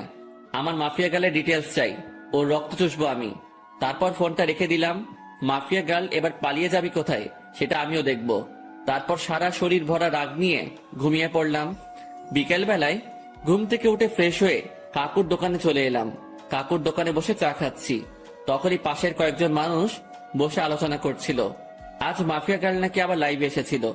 লাইভে এসে শহরের নামকরা পলিটিশিয়ান ওবায়দুলকে নেক্সট টার্গেট বলে ঘোষণা করেছে। শুধু তাই নয়, আজও নাকি সে আগুনকে একটা মেসেজ দিয়েছে। আগুন যদি অতি শীঘ্রই তার সাথে যোগাযোগ না করে তাহলে সে শহরের সব কয়টা দুর্নীতিবাজকে একে একে মেরে ফেলবে। লোকগুলোর মুখে এসব শুনে মাথায় তো পুরো বাজ পড়েছে মতো অবস্থা। মাফিয়া গার্ল লাইভে এসে এত কিছু বলে গেল, অথচ আমি ঘুমিয়ে পুরো দুনিয়াদারি লাঠে উঠিয়ে দিয়েছি। না, এবার তো কোনো হ্যাস্ত করতে হবে, কারণ আমার জানা মতে ওবায়দুল তো কোনো খারাপ পলিটিশিয়ান না। তাকে কেন টার্গেট বানিয়েছে সে? আগে যাদের মেরেছে তারা না হয় খারাপ ছিল, কিন্তু ওবায়দুল তো তাদের মতন না। এসব নিয়ে ভাবছিলাম, তখনই একটা পরিচিত নাম্বার থেকে ফোন এলো। বাবা কেমন আছিস? হ্যাঁ মা, ভালো। তুমি কেমন আছো? তোকে ছাড়া কি করে ভালো থাকি বল? সেই কবে বাড়ি ছেড়েছিস? আজ কতদিন হলো তোকে দেখি না। মা, তোমার ছেলে মানুষ হওয়ার জন্য খারাপ, মা হলো ছেড়েছে, তাতে কষ্ট পাওয়ার কি আছে? তোমাদের তো আরো খুশি থাকার কথা। সে যাই হোক না কেন, কিন্তু কোনো মা তার সন্তানকে এতদিন না দেখে ভালো থাকতে পারে? মা প্লিজ মন খারাপ করিও না, আমি খুব তাড়াতাড়ি বাড়িতে আসবো। বাবা খুব তাড়াতাড়ি না, কালকে তুই বাড়িতে আয়। মা, কাল কি করে আসবো বলো? আমার ক্লাস চলছে তো। সেসব আমি জানি না, তুই কাল বাড়িতে আসবি। আম্মু প্লিজ এমন পাগলামো করে না। আমি বললাম তো আমি কয়েকদিনের মধ্যেই বাড়ি আসবো, তখন তুমি তোমার ছেলেকে মন ভরে দেখে নিও। আচ্ছা ঠিক আছে যা, কিন্তু খুব তাড়াতাড়ি আসবি বলে দিলাম কিন্তু। হ্যাঁ মা, খুব তাড়াতাড়ি আসবো। এবার রাখি কেমন? আচ্ছা। আম্মুর সাথে কথা বলে ফোনটা রেখে দিলাম। আজ কতদিন পর মায়ের সাথে কথা বললাম। আল্লাহ ভালো জানে সেই কবে বাড়ি ছেড়ে এসেছি, এখনো অবধি বাড়ি যাইনি। মা আমায় দেখার জন্য কেমন উতাল পাতাল হয়ে আছে। না, কিছুদিনের মধ্যে একবার বাড়ি যাব আমি। কিন্তু আমি যেই কারণে বাড়ি ছেড়ে এসেছি সেটা এখনো হয়নি। বাসার লোক সবাই জানে আমি নিজের জীবন গোছানোর জন্য বাড়ি ছেড়েছি, কিন্তু এর পিছনেও যে একটা রহস্য লুকিয়ে আছে সেটা কেউ জানে না। তবে হ্যাঁ, আমি সাকসেস হয়ে ছাড়বো। তারপর নিজের বাসায় চলে এলাম। বাসায় এসে কিছুটা সময় বই নিয়ে ঘাটাঘাটি করে উঠে পড়লাম। কোনো কিছুতেই যেন মন বসছে না, কারণ কখন সকাল হবে আর কখন নিলয় আমাকে মাফিয়া গার্লের ডিটেলস দিবে সেই চিন্তায় খালি মাথায় ঘুরঘুর করছিল। যাক, কোনো রকমে খেয়ে দিয়ে ঘুমিয়ে পড়লাম রাতে। সকাল হলেও মাফিয়া গার্লকে সেটা আমি জেনে যাব। সকালবেলায় ঘুম থেকে উঠে মোবাইলটা হাতে নিলাম। ফোনটা হাতে নিয়ে দেখলাম নিলয় আমার কয়েকটা ছবি মেইল করেছে। তাড়াতাড়ি মেইলটা ওপেন করলাম। মেইল করা ছবিতে ক্লিক করতে যা দেখলাম তাতে তো পুরো দুনিয়াদারি চক্কর খেতে লাগলো আমার। কারণ ছবির মানুষটা আমার খুব পরিচিত, যেই মুখটার মুখোমুখি কয়েক হাজারবার হয়েছে আমি নিজের চোখকে বিশ্বাস করাতে পারছি না যে এই মেয়ে সেই মাফিয়া গার্ল যাকে আমি চোখের সামনে কয়েক হাজারবার দেখেছি, যার সাথে আমার চরম লেভেলের উঠা বসা। সাথে সাথে নিলয়কে ফোন লাগালাম। নিলয়, তুই শিওর তো যে এই মেয়ে মাফিয়া গার্ল? ভাই, আজ পর্যন্ত আমার দেওয়া কোনো তথ্য কোনোদিন ভুল হয়েছে? না, হয়নি। কিন্তু এটা কি করে সম্ভব নিলয়? ঈশিতা কি করে এমনটা করতে পারে? ঈশিতা তো আমার কলেজ ফ্রেন্ড ছিল, যার সাথে দীর্ঘ কয়েক বছর কাটিয়েছি আমি। কলেজ লাইফ পুরোটাই তার সাথে কেটেছে আমার। কিন্তু সে পরবর্তীতে এমন ভয়ঙ্কর রূপ নিল কেন? আমার তো নিজের চোখকে বিশ্বাস করাতে অবাক লাগছে। না, হয়তো কোনো ভুল হচ্ছে নিলয় তোর। ভাই, আমি 100% সিওরিটি দিয়ে বলতে পারবো এই মেয়ে মাফিয়া গার্ল, আর আমি পুরোপুরি শিওর হয়েই আপনাকে বলছি। ঈশিতা এমন করতে পারে শুনে মাথাটা পুরো গোলকধাঁধার মতন ঘুরপাক খাচ্ছে। ভাই, আপনার হয়তো বিশ্বাস হচ্ছে না, কারণ সে আপনার সাথে দীর্ঘ কয়েক বছর কাটিয়েছে, কিন্তু সত্যি এটাই যে সে মাফিয়া গার্ল। ঠিক আছে, ঈশিতাই যদি মাফিয়া গার্ল হয় তাহলে তার 12টা বাজাচ্ছি আমি। ওর আরো কিছু তথ্য বল, কারণ তার সাথে আমার বছর 2 আগেই সমস্ত যোগাযোগ বিচ্ছিন্ন হয়ে গেছে। কারণ তারা বাসা পরিবর্তন করে অন্য কোথায় শিফট হয়ে গিয়েছে। এরপর আর কখনো যোগাযোগ হয়নি। ভাই, এরপর আর কোনো তথ্যই আমি পাইনি, কারণ এই মেয়ে সব জায়গা থেকে তার ইনফরমেশন হটিয়ে নিয়েছে। তার থেকেও ভয়ঙ্কর একটা কাণ্ড করেছে সে। কি করেছে? ভাই, এই মেয়ে প্লাস্টিক সার্জারি করে তার আগের চেহারা পরিবর্তন করে ফেলেছে। এই মেয়েকে এখন খুঁজে বের করা ইম্পসিবল আমার মতে। তবে আপনার দ্বারা হয়তো সেটা কষ্টের হবে না, কিন্তু ভাই মেয়ের মাথা ভয়ঙ্কর চাকর মতন চলাচল করে।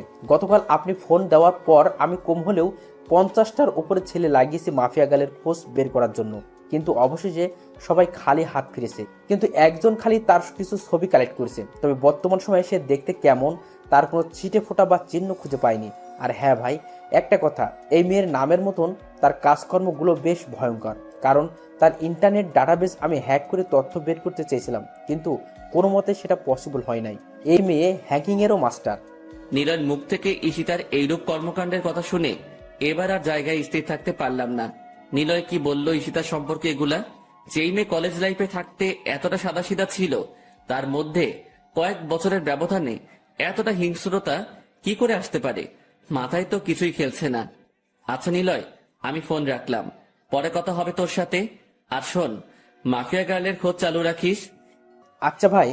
নিলয়ের সাথে কথা শেষ করে ঠাই সেই জায়গাটাতেই দাঁড়িয়ে আছি।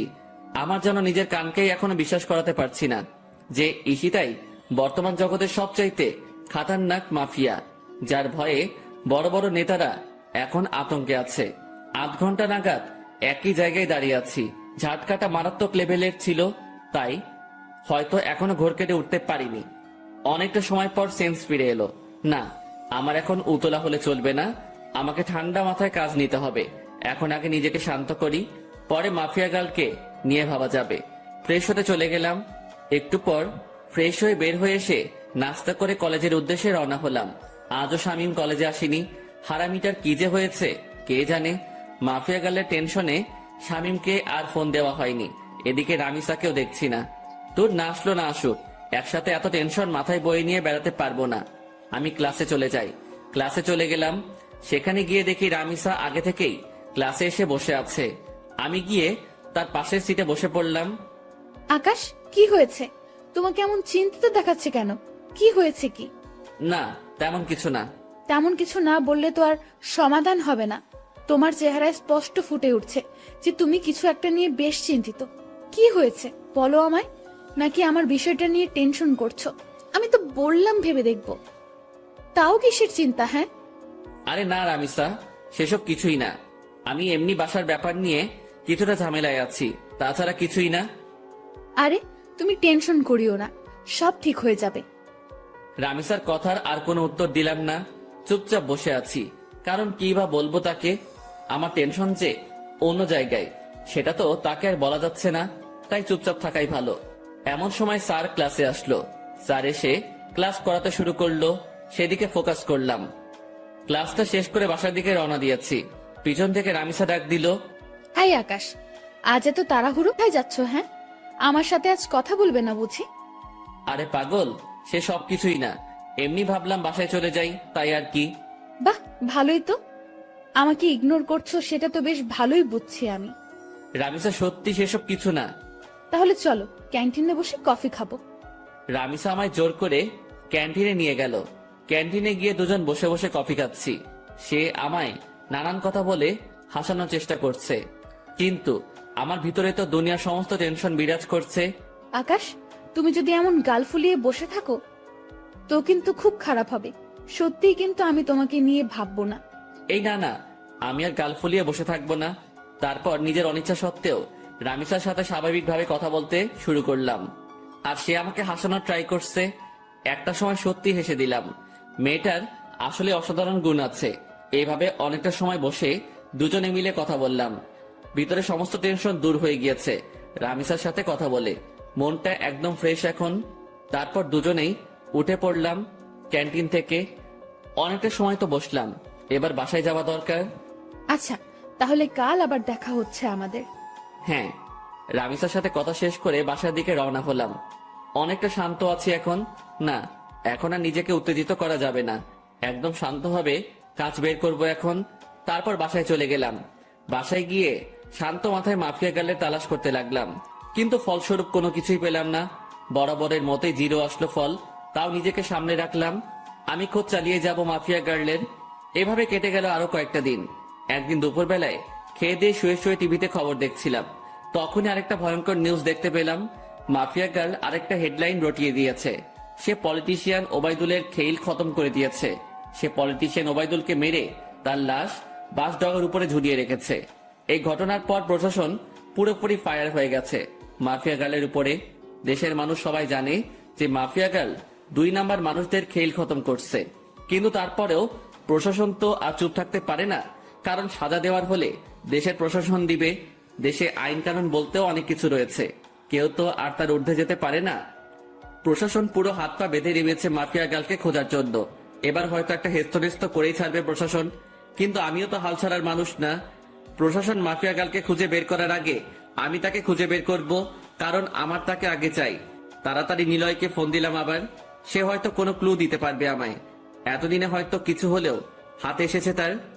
ভাই দুঃখিত, আমি এখনো মাফিয়া গাড়ির কোনো খোঁজ পাইনি, আর আমার মনে হয় না যে আমি তার কোনো খোঁজ বের করতে পারবো।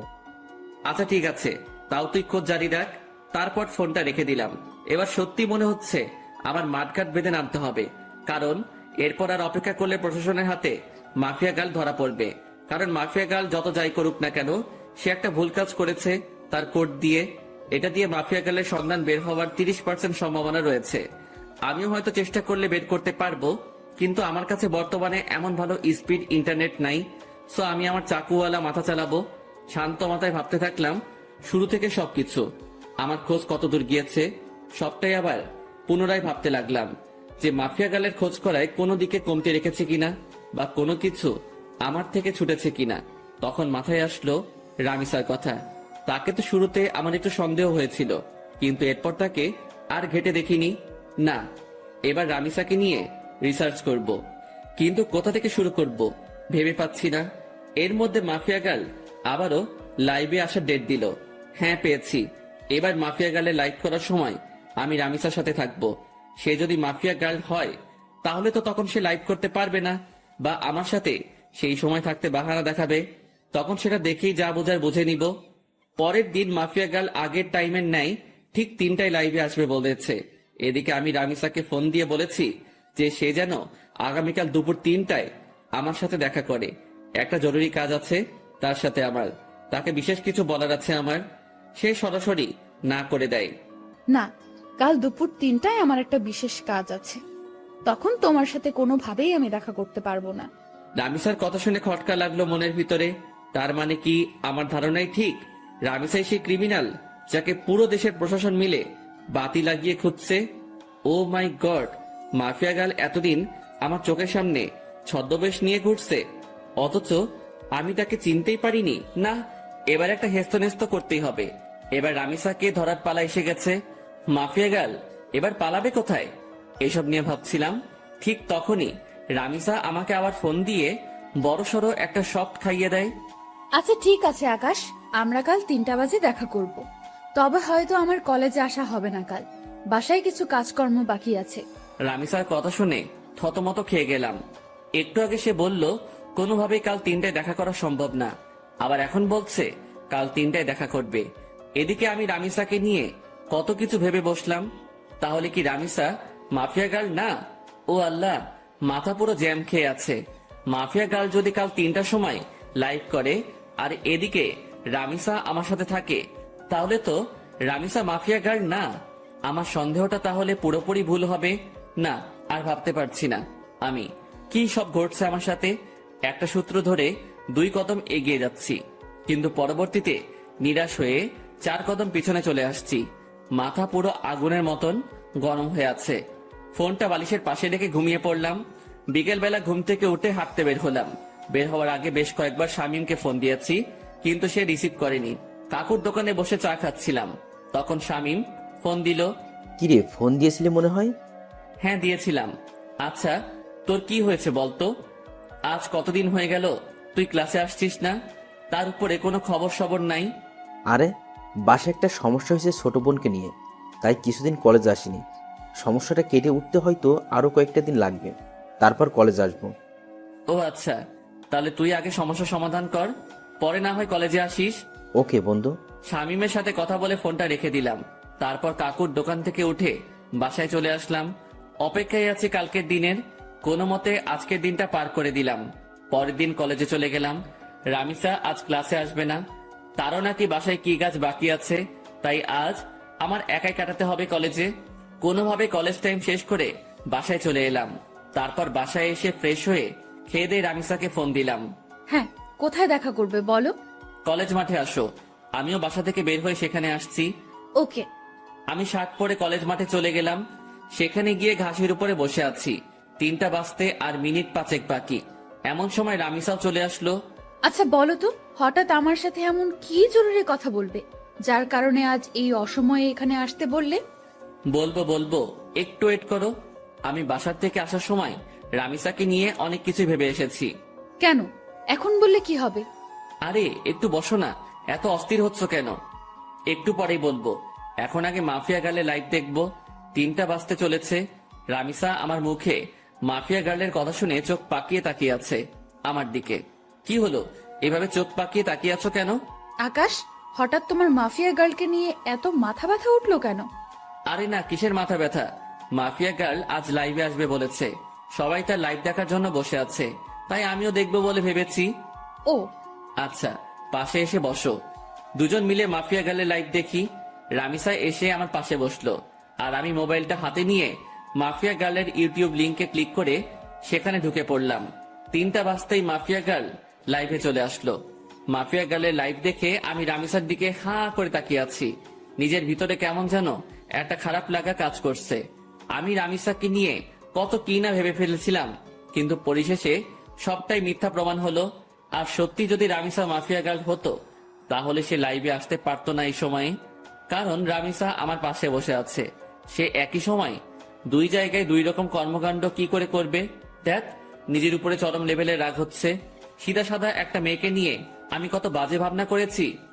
এই কি হলো, তোমার মন কোন দিকে? হ্যাঁ, তুমি না বললে মাফিয়া গার্লের লাইভ দেখবে? সে তো লাইভে এসে বকবক করছে, কিন্তু তোমার তো কোনো খবরই নাই। রামিসার ডাকে হুঁশ ফিরে আসলো। দেখবো তো। তারপর মাফিয়া গালে লাইভ দেখায় ফোকাস করলাম। সে তার ইন্ট্রোডাকশন নিয়েই যাচ্ছে। আমি আপনাদের আগেও বলেছি, এবারও বলছি, আমার কোনো খারাপ মাকসাদ নেই। আমার মূল মাকসাদ হচ্ছে যারা দেশের নাম বেচে বেচে খায় তাদের হাতে হারিকেন ধরিয়ে দেওয়া, আর আমি সেটাই করছি। শুধু তাই নয়, এবার দেশের মধ্যে যত কয়টা গ্যাংস্টার টিম আছে তাদের সব কয়টাকে আমি মৃত্যুর চৌকাঠেয় পৌঁছাইয়ে দিব। শান্তশিষ্টভাবে দেশ চলবে, কোনো ধরনের টিম আর থাকবে না। মাফিয়া খুফিয়া সব আমি ধুলোয় মিশিয়ে দেব। আর আগুন, আপনার মুখোমুখি হওয়ার ইচ্ছা আমার বহুদিন আগে থেকেই, অনেক আগ থেকেই শুনে এসেছি আগুনের নাম। যেই আগুন নাকি সত্যি এক সময়ের খতরনাক খেলাড়ি ছিল, যার নাম শুনলে এখনো নাকি অনেকের প্যান্ট ঢিলা হয়ে যায়। আমি চাই আপনার মুখোমুখি হতে, আমি চাই মানুষরূপী আগুনটাকে নিজের চোখে দেখতে। সো আপনি আমার মনের খয়াসটা পূরণ করে দিন। না হয় আমার যদি আপনাকে খুঁজে বের করতে হয়, সেদিন কিন্তু বাঘে সিংহের লড়াই হয়ে যাবে। সেদিন কিন্তু নিজের ক্রোধকে দমিয়ে রাখতে পারবো না। সেদিন নির্ঘাত আপনি আমার হাতে মারা পড়বেন। এটা কোনো হুমকি না, তবে হুমকির চাইতেও কম না। আপনি হতে পারেন এক সময়ের সর্বসেরা খিলাড়ি, কিন্তু মাথায় রাখবেন বর্তমান সময়ের নাম করা মাফিয়া গার্ল আমি। সো ভালোই ভালোই আপনার দর্শন করিয়ে দিন। এবারের মতন লাইফ সমাপ্ত করলাম।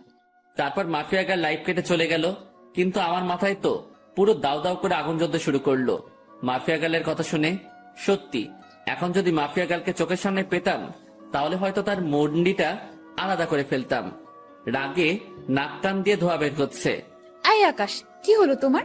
তোমার চেহারার 12টা বেজে আছে কেন? আরে না, তেমন কিছুই না। আচ্ছা ঠিক আছে, কিন্তু প্লিজ আমায় জরুরি কি কথা বলতে ডেকেছো সেটা প্লিজ বলো। আমার তাড়াতাড়ি বাসায় যেতে হবে। রামিসার কথা শুনে বিপাকে পড়ে গেলাম। আল্লাহ, এখন রামিসাকে কি বলবো আমি? কারণ তাকে তো পরীক্ষা করার জন্য ডেকেছিলাম, কিন্তু সে তো পরীক্ষায় পাশ করেছে, আর আমার ধারণা মিথ্যা প্রমাণ হয়েছে। কি হলো, কথা বলছো না যে? আসলে রামিসা, তোমায় ডেকেছিলাম কেন জানি বলে মাথায় চুলকাতে শুরু করলাম। হ্যাঁ, কেন বলো? আসলে রামিসা প্লিজ, আমি তোমায় অনেক বেশি ভালোবাসি। তোমায় ছাড়া আমার থাকতে কষ্ট হয়। প্লিজ তুমি আমায় অ্যাকসেপ্ট করে নাও এখনই। আমার আর থাকতে ইচ্ছে করে না একা একা। গটগট করে বানিয়ে বানিয়ে অনেকখানি কথা বলে দিলাম।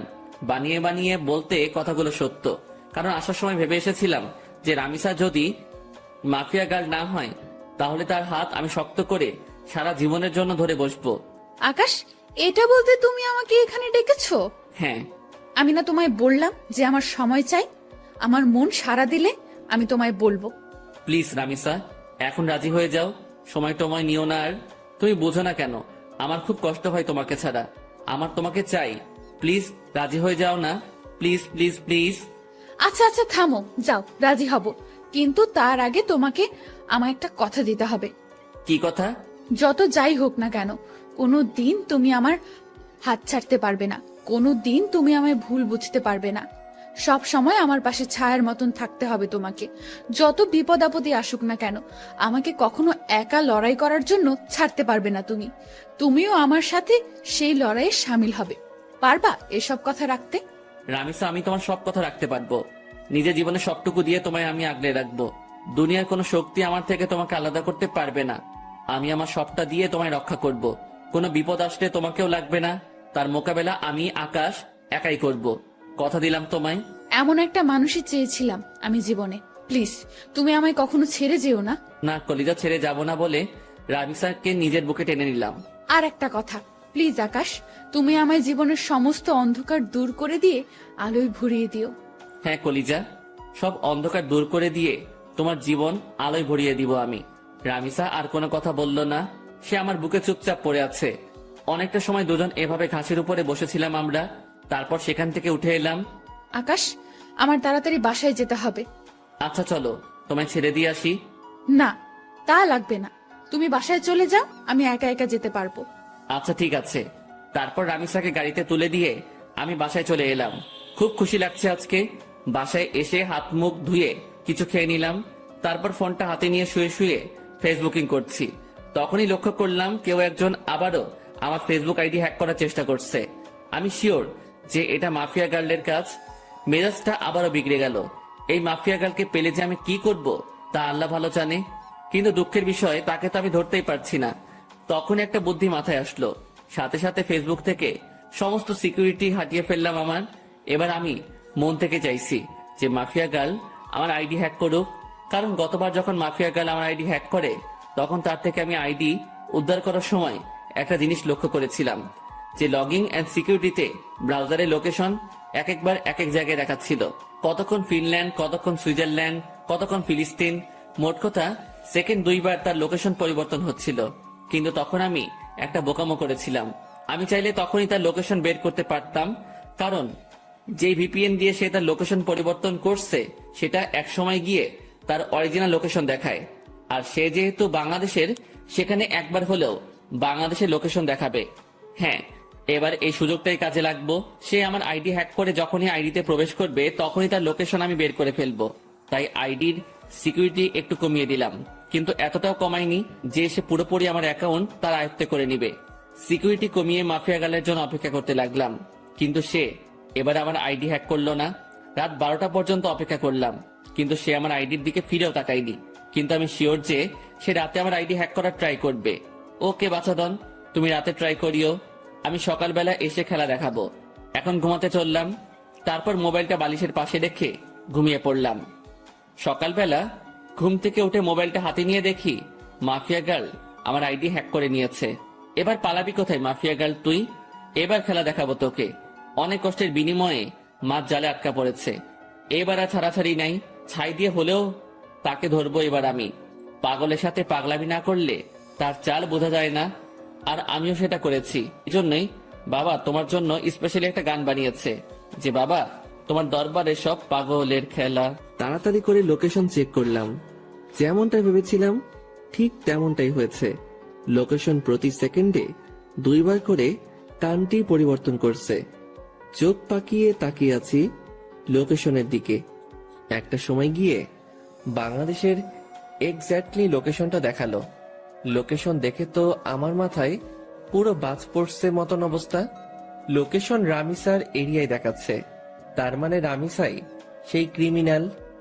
সরি, রামিসা না ঈশিতা। কিন্তু আমার একটা জিনিস মাথায় কাজ করছে না, যে সে তার সমস্ত আইডেন্টিটি কেন হাইড করেছে, আর কেনই বা এই পথে নেমেছে সে। না, আমি আর ভাবতে পারছি না রামিসা কি করে এত বড় মাপের খেলা খেললো। আমার তো মাথায় কিছুই খেলছে না। আর ওই এলাকাতে তো এমন কেউ নাই যাকে আমার সন্দেহ হয়।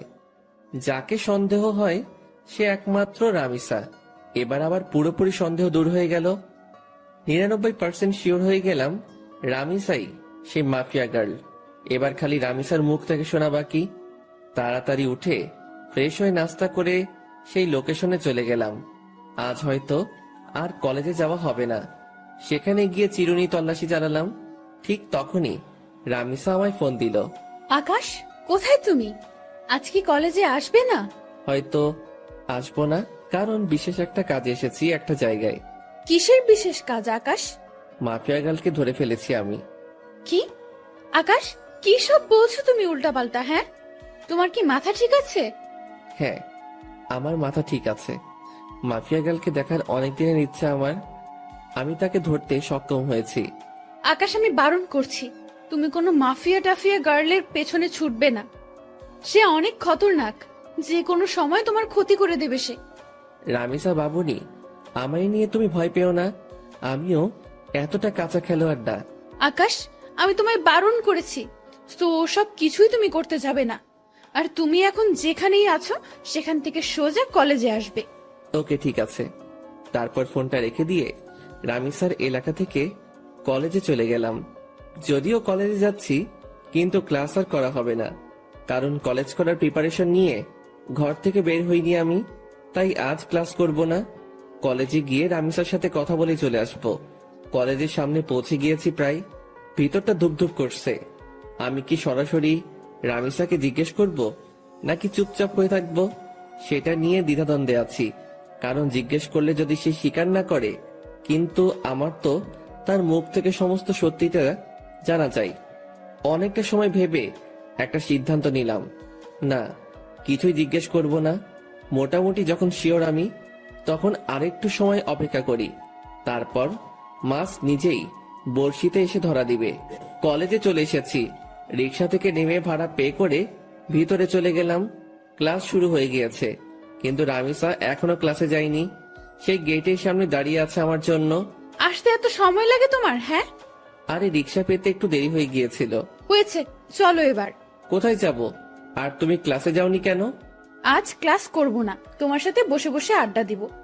আচ্ছা চলো। দুজনে গিয়ে কলেজের পাশে একটা ফাঁকা জায়গা আছে, সেখানে গিয়ে বসলাম। রামিস আমার কাঁধে মাথা রেখে হেলান দিয়ে বসে আছে। আকাশ প্লিজ, তুমি মাফিয়া গার্লের খোঁজ করা ছেড়ে দাও। আমি শুনেছি সে অনেক খতরনাক।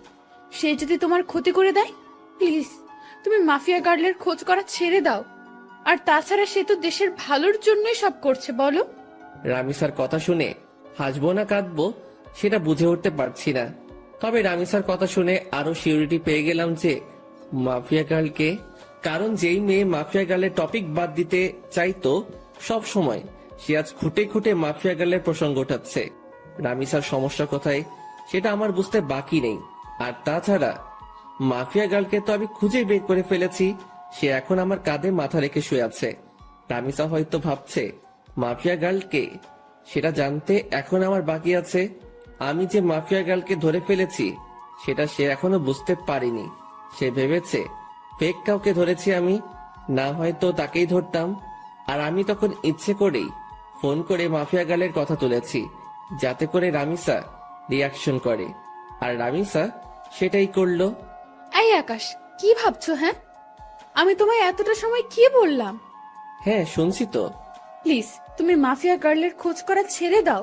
তাকে খোঁজ করতে গেলে তুমিই মারা পড়বে। সে একটা খতরনাক ব্র্যান্ড। রামিসা তুমি টেনশন নিও না, আমি মাফিয়া গার্লের আর খোঁজ করব না। মনে মনে বললাম খোঁজ তো পেয়েই গেছি, আর হাসির রহস্য কি সেটা তো আমি না জানি। এই তো আমার বাবুন, তোমাকে। আচ্ছা একটা কথা, তখন যে তুমি আমাকে বললে যে তুমি মাফিয়া গার্লকে ধরে ফেলেছো, তুমি কি সত্যিই ধরেছো তাকে? আরে রামিসা তুমি কি পাগল? হ্যাঁ, মাফিয়া গার্লের মতন খাতারনাক খিলাড়িকে আমি কি করে ধরবো?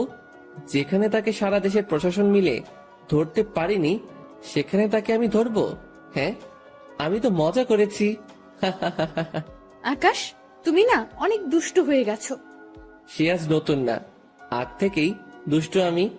আমার কথা শুনে রামিসা ফিক করে হেসে দিল। রামিসার চেহারার 12টা বেজেছিল এতটা সময়, কিন্তু এখন হুট করেই আমার কথা শুনে তার চেহারায় হাসি রেখা ফুটে উঠেছে। কারণ সে ভেবেছে সত্যি হয়তো মাফিয়া গার্লকে, সেটা আমি জেনে গেছি। কিন্তু এখন আমার কথা শুনে বুঝেছে যে আমি মজা করেছি। তবে সত্যিটা কিন্তু ভিন্ন। মাফিয়া গার্লের তালাশ আমি পেয়ে গেছি। দেখো, আবারও চুপচাপ হয়ে গেছে ছেলেটা। এই, তোমার কি হয় হ্যাঁ মাঝে মাঝে? আরে না, তেমন কিছু না। তেমন কিছু না হলেই ভালো। আচ্ছা আকাশ, একটা কথা বলো তো, আমাদের ফিউচার নিয়ে কিছু ভেবেছো তুমি? হ্যাঁ, অনেক কিছু ভেবেছি আমি। পড়ালেখা শেষ হলেই আমরা বিয়ে করে নিব। Love you Akash. Love you too Ishita. এই কি বললো তুমি? না না, কিছু না। ঈশিতা নামটা শুনতেই রামিসা চমকে উঠল। সরি রামিসা, আসলে ভুল করে অন্য নাম বের হয়েছে মুখ দিয়ে। ও আচ্ছা, চলো এবার উঠি আমরা, অনেকটা সময় তো বসলাম। হ্যাঁ চলো। তারপর সেখান থেকে উঠে দুজন দুজনের বাসায় চলে এলাম। কিন্তু একটা জিনিস আমার এখনো চোখে বাড়ি খাচ্ছে। যখনই ঈশিতা নামটা বলেছি, তখনই রামিসার চোখ কপালে উঠে গিয়েছিল। আর তার পরক্ষণে সে চলে যাওয়ার জন্য পাড়াপাড়ি শুরু করে দেয়। রামিসার হতাশাগ্রস্ত চেহারায় কিন্তু আমাকে পুরোপুরি ক্লিয়ার করে দেয় তার ভয়ঙ্কর ডার্কনেস সম্পর্কে। কিন্তু আমি এখন কোনো ধরনের হাঙ্গামাই করব না, কারণ আমি আরো ভালো করে জাস্টিফাই করব রামিসার সম্পর্কে, কেন সে এই পথে নেমেছে আর কি বা তার উদ্দেশ্য। সাথে সাথে নিলয়কে ফোন দিলাম। নিলয়, আমি কি বলি মন দিয়ে শোন। হ্যাঁ ভাই বলেন। শোন, আমি মাফিয়া গার্লকে ধরে ফেলেছি। কি ভাই, আপনি সত্যি ধরে ফেলেছেন? হ্যাঁ, আমি মাফিয়া গার্লকে ধরে ফেলেছি, তাই তোকে ফোন দিয়েছি। শোন, তোকে একটা কাজ করতে হবে এখন। কি কাজ ভাই? মাফিয়া গার্লের কিছু ডিটেলস তোকে আমি দিচ্ছি, তুই সেই অনুযায়ী তার সম্পর্কে তালাশ করে বের করবি যে সে কেন এই পথে নেমেছে। আচ্ছা ভাই। কিন্তু শোন, এই কথা যেন কারোর কানে না যায়, বিষয়টা যেন তোর আর আমার মাঝে থাকে। ওকে ভাই। নিলয়কে রামিসার হালকা পাতলা কিছু তথ্য দিলাম, যাতে করে সে রামিসার সম্পর্কে খোঁজ বের করতে পারে। এদিকে আমিও খোঁজ চালাচ্ছি রামিসাকে নিয়ে। এভাবে 2-3টা দিন কেটে গেল। 4 দিনের মাথায় নিলয় আমাকে ফোন দেয়। ভাই, ভয়ঙ্কর কিছু তথ্য হাতে এসেছে। কি তথ্য? ভাই, মাফিয়া গালের একটা ছোট ভাই ছিল, যার নাম ছিল রাফসান। আপনি কি তাকে চেনেন বা জানেন? তখনই ঈশিতার ছোট ভাইয়ের কথা মনে পড়ল, যার নামও ছিল রাফসান। কলেজ লাইফে যখন ঈশিতার সাথে চলাফেরা ছিল, তখন সে রাফসানকেও মাঝে মাঝে কলেজে নিয়ে আসতো ঘোরার জন্য। আবার মাঝে মাঝে কোনো জায়গায় ঘুরতে গেলেও তাকে সাথে নিয়ে যেত। আমার জন্মদিনে যখন রামিসাকে ইনভাইট করি, তখন রামিসা তার ছোট ভাই রাফসানকে সাথে করে নিয়ে এসেছিল। তাকে আমি বেশ ভালো করে চিনি। হ্যাঁ নিলয়, চিনি। কিন্তু কেন বলতো? ভাই, রাফসান নাকি এই শহরের কোনো একটা কলেজে পড়াশোনা করত। একদিন সে কলেজে শেষ করে বাড়ি ফেরার সময় তার বাসার নিচে কয়েকটা ছেলেকে মাদক কেনাবেচা করতে দেখে। তখন সে পুলিশকে খবর দিয়ে তাদেরকে ধরিয়ে দেয়। ছেলেগুলো নাকি রাফিদের ছেলেপিলে ছিল। তাই রাফিদের জেদ উঠে যায় রাফসানের ওপরে। তাই সে থানার ওসিকে টাকা খাটিয়ে উল্টো মাদক দ্রব্য দিয়ে রাফসানকে ধরিয়ে দেয়। শুধু তাই নয়, রাফসানকে পুরো গুম করে ফেলার জন্য কন্টাক্ট হয় ওসির সাথে। ওসি তাই করে। সে রাফসানকে জঙ্গলে নিয়ে গিয়ে ব্রাশ ফায়ার করে মেরে ফেলে। আর মাফিয়া গাল যেই ওসিকে মারে বিভৎসভাবে, ওই ওসি সেই ওসি যে রাফসানাকে মেরেছিল। মাফিয়া গাল হয়তো তার ভাইয়ের প্রতিশোধ নেওয়ার জন্য এমন পন্থা অবলম্বন করেছে। নিলয়ের কথা শুনে বুকের ভিতর দাউ দাউ করে আগুন জ্বলতে শুরু করলো। তাহলে তো মাফিয়া গার্ল যা করছে সবটাই ঠিক করছে। আচ্ছা ঠিক আছে নিলয়, এবার ফোন রাখলাম। ফোনটা রেখে দিয়ে চুপচাপ বসে আছি। মাথার রক পুরো চটে গেছে নিলয়ের কথা শুনে। না, আজকের পর রামিসাকে আমি আড়াল থেকে পুরোপুরি সাপোর্ট করব। কারণ ভাই মরেছে, সেই কষ্ট তারই হয়েছে। কেউ তার কষ্টের ভাগ নেয়নি, তাই তো সে এমন ভয়ঙ্কর রূপ ধারণ করেছে। রামিসা, তুমি যা করেছো একদম ঠিকই করেছো। আজকের পর আমি আকাশ বেঁচে থাকতে দেখব তোমার গায়ে কে হাত দেয়। সব কয়টার হাত আমি শরীর থেকে আলাদা করে ফেলবো। গা পুরো শিরশির করে কাঁপছে। না, গিয়ে গোসল করে আসি। তাড়াতাড়ি ওয়াশরুমে ঢুকে পড়লাম। অনেকটা সময় পর গোসলখানা থেকে বের হলাম। মাথায় ইচ্ছে মতন পানি ঢেলেছি, কারণ রক্ত চটে গিয়েছিল মাথায়। তাই নিজেকে শান্ত করেছি। ফ্রেশ হয়ে এসে খেয়ে নিলাম। খেয়ে দিয়ে টিভিটা চালিয়ে দিলাম। শুয়ে শুয়ে টিভি দেখছি। তখনই একটা নিউজ চোখের সামনে ভেসে উঠল। ডিবি পুলিশের প্রধান জিডি সে মাফিয়া গাল সম্পর্কে বক্তব্য দিচ্ছে। মাফিয়া গালের কোডিং দিয়ে আমরা তার তথ্য বের করে নিয়েছি। আগামী 24 ঘন্টার মধ্যে আমরা তাকে ধরে এনে হাজতে ভরবো। নিউজটা শুনে ভিতরে ছ্যাদ করে উঠল। কি, তোরা 24 ঘন্টার মধ্যে মাফিয়া গালকে ধরবি? আমি আকাশ বেঁচে থাকলে দেখব তোরা কি করে মাফিয়া গালকে গ্রেপ্তার করিস। সাথে সাথে টিভি অফ করে দিয়ে রামিসাকে ফোন দিলাম। সে ফোন রিসিভ করলো না। বেশ অনেক কয়বার ফোন দিয়েছি, কিন্তু সে রিসিভ করেনি। এইভাবে রাত হয়ে গেল। পরে সে নিজেই আমায় ফোন দিল। আকাশ, সরি, আসলে অনেকটা ঝামেলার মধ্যে আছি। প্লিজ তুমি কিছু মনে করিও না। কাল কলেজে আসলে কথা হবে। আচ্ছা ঠিক আছে, সাবধানে থেকো। আমি কথা শেষ করার আগেই রামিসা ফোনটা কেটে দিল। রামিসার আচরণে খুব টেনশন হচ্ছে। হয়তোবা সেও এই নিউজটা দেখেছে, তাই সে এমন ভয়ে আছে। না হলে হয়তোবা অন্য কোনো ঝামেলা হয়েছে। ট্যাট মাথায় কিছুই কাজ করছে না। কখন যে সকাল হবে সেই অপেক্ষায় আছি। কোনোভাবে রাতটা পার করে দিলাম। সকালে কলেজে গিয়ে দেখি রামিসা আগ থেকে কলেজে এসে পড়েছে। তাকে দেখে খুব চিন্তিত লাগছে। রামিসা, তুমি কি কোনো কিছু নিয়ে চিন্তিত? না না, আমি কিছু নিয়েই চিন্তিত না। প্লিজ তুমি ক্লাসরুমে চলো, আমার এখানে দাঁড়িয়ে থাকতে খুব ভয় হচ্ছে। আরে পাগল, কিসের ভয়? হ্যাঁ প্লিজ তুমি ক্লাসের ভিতরে চলো না। আচ্ছা বাবুন, চলো। ক্লাসরুমের ভিতরে আসলাম রামিসাকে নিয়ে। সে হুট করে আমায় জড়িয়ে ধরে কান্না শুরু করে দিল। ওকে কিছু বলতে যাব, ঠিক সেই সময় হট্টগোলের আওয়াজ কানে ভেসে আসলো। সাথে সাথে জানালা দিয়ে বাহিরে কি হয়েছে দেখার চেষ্টা করলাম। বাহিরে দেখেই তো চোখ পুরো কপালে উঠে গেল। বাহিরে 20-25টা পুলিশের গাড়ি। গাড়ি থেকে নেমে সবাই বন্দুক হাতে একদিকেই এগিয়ে আসছে। আস্তে আস্তে রামিসার খোঁজ করছে পুলিশগুলো। সবাই আমাদের ক্লাসরুমের দিকে আঙুল দেখিয়ে দিল। রামিসা, তুমি কোনো ভয় পেও না, আমি আছি। আকাশ, ওরা আমায় নিয়ে যাবে। ওরা আমায় আর কোনোদিন তোমার সাথে দেখা করতে দেবে না। ওরা আমায় থানায় নিয়ে গিয়ে মেরে ফেলবে। রামিসা, কেউ তোমার কিচ্ছু করতে পারবে না। তুমি প্লিজ শান্ত হও। আকাশ প্লিজ, তুমি আমায় ক্ষমা করে দাও। আমি হয়তো তোমার সাথে জীবনের শেষ সময় অবধি পার করতে পারবো না। রামিসা, চুপ হতে বলেছি ধমক দিয়ে। চলো তুমি আমার সাথে বাহিরে। দেখি তোমার গায়ে কে হাত দেয়। তারপর রামিসাকে নিয়ে বাহিরে চলে গেলাম। সবাই তাকিয়ে তাকিয়ে দৃশ্য দেখছে। পুরো কলেজ হতভম্ব হয়ে আছে এতগুলো পুলিশ দেখে। পুলিশ রামিসাকে দেখে ওকে গ্রেফতার করতে ছুটে আসে। এই তোরা কেউ আমার রামিসার গায়ে হাত দিবি না। তখনই পুলিশের অফিসার একজন বলে ওঠে, কি তোরও শ্বশুর বাড়ি যাওয়ার ইচ্ছে হচ্ছে মনে হয়? এই অফিসার, আমার শ্বশুর বাড়ি যাওয়ার ইচ্ছে নেই, বরং তোর মরার পাকনা গজিয়েছে। সাহস থাকলে ওর গায়ে হাত দিয়ে দেখা। আমার মুখে ধারালো কথা শুনে সমস্ত পুলিশ আমার দিকে গুলি তাক করে ধরে। বেটা, দেখি খুব বড় বড় কথা বলছিস। শোন, বেশি উড়াউড়ি ভালো না। আমি যদি একবার বলি তাহলে সবাই গুলির বুলেটগুলো তোর পেটের মধ্যে পুড়ে দিবে আর তুই ঝাঁঝরা হয়ে যাবি। হাসালি রে ভাই, এই ঘুষখোরের বাচ্চা, কান খুলে শুনে রাখ। এখানে তো কিছু সংখ্যক পুলিশ মাত্র তোরা।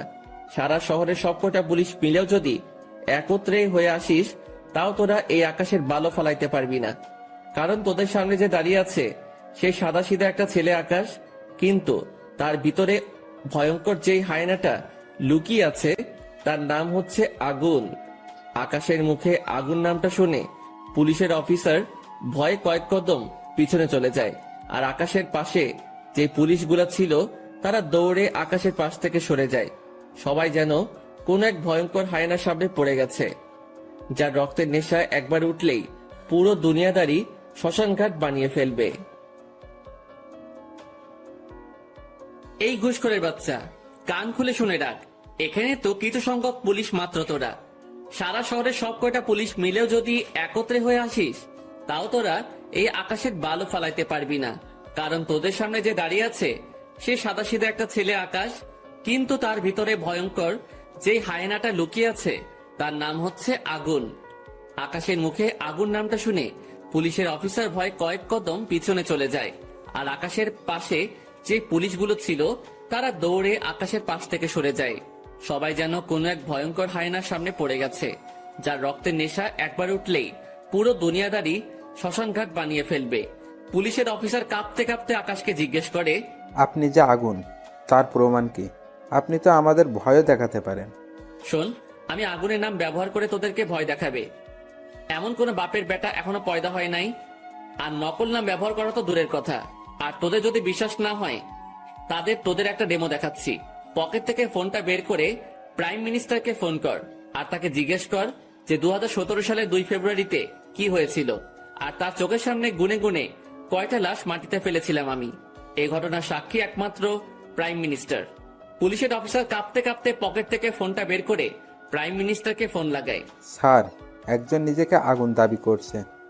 আমি তাকে জাস্টিফাই করার জন্য প্রমাণ চেয়েছি। সে প্রমাণস্বরূপ আপনাকে 2 ফেব্রুয়ারির কথা জিজ্ঞাসা করতে বলেছে।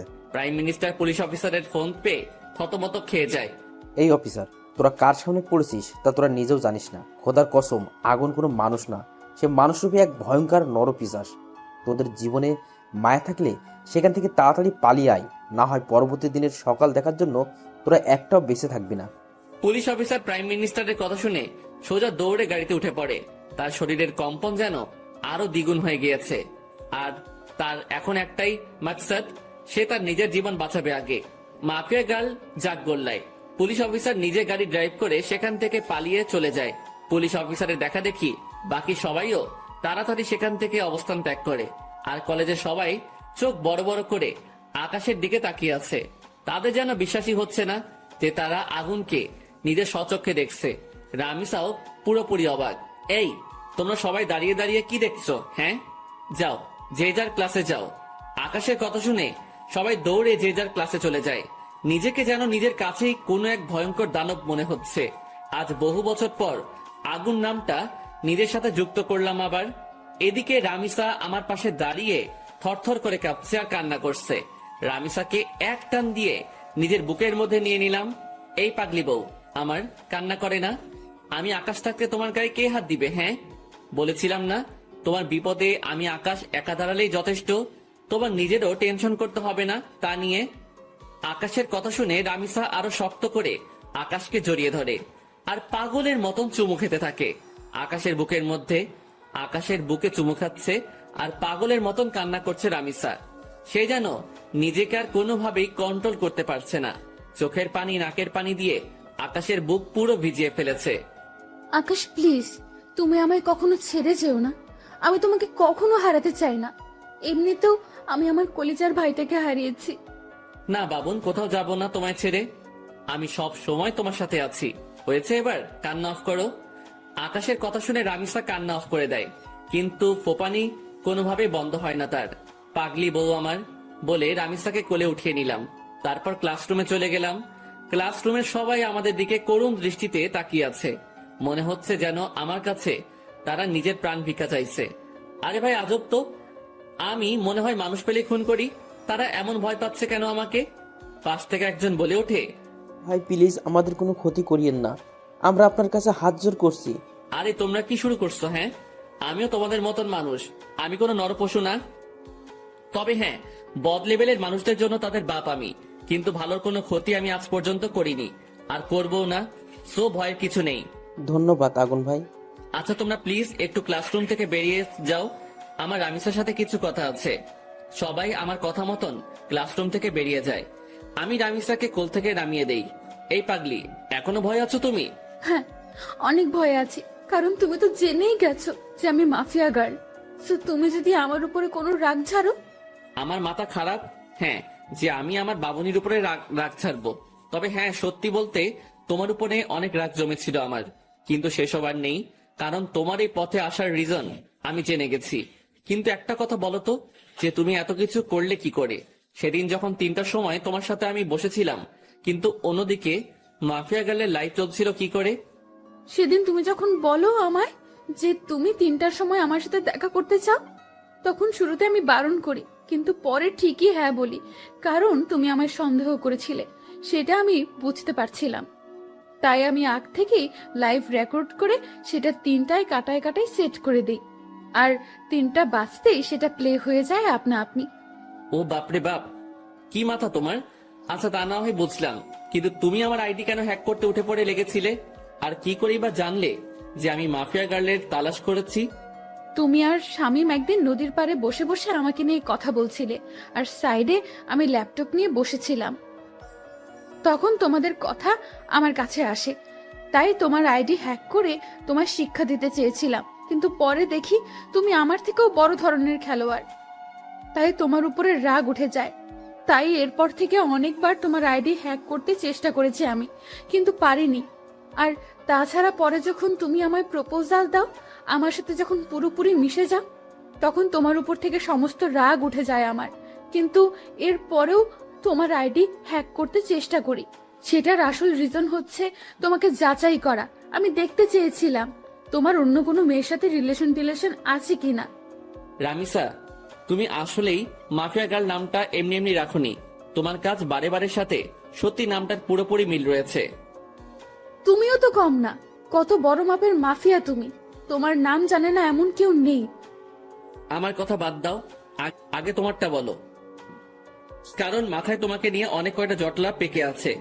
আচ্ছা, তুমি তোমার পুরো আইডেন্টিটি পরিবর্তন কেন করলে? তোমার নাম, চেহারা সবকিছুই কেন হাইড করলে? আর তুমি তো আমার সাথে আগে চলাফেরা করেছো, তুমি তো চাইলে শুরুতে এসে আমার সাথে মিশতে পারতে। আমি প্রতিশোধ নেওয়ার জন্য সব রকমের আইডেন্টিটি মুছে ফেলেছি,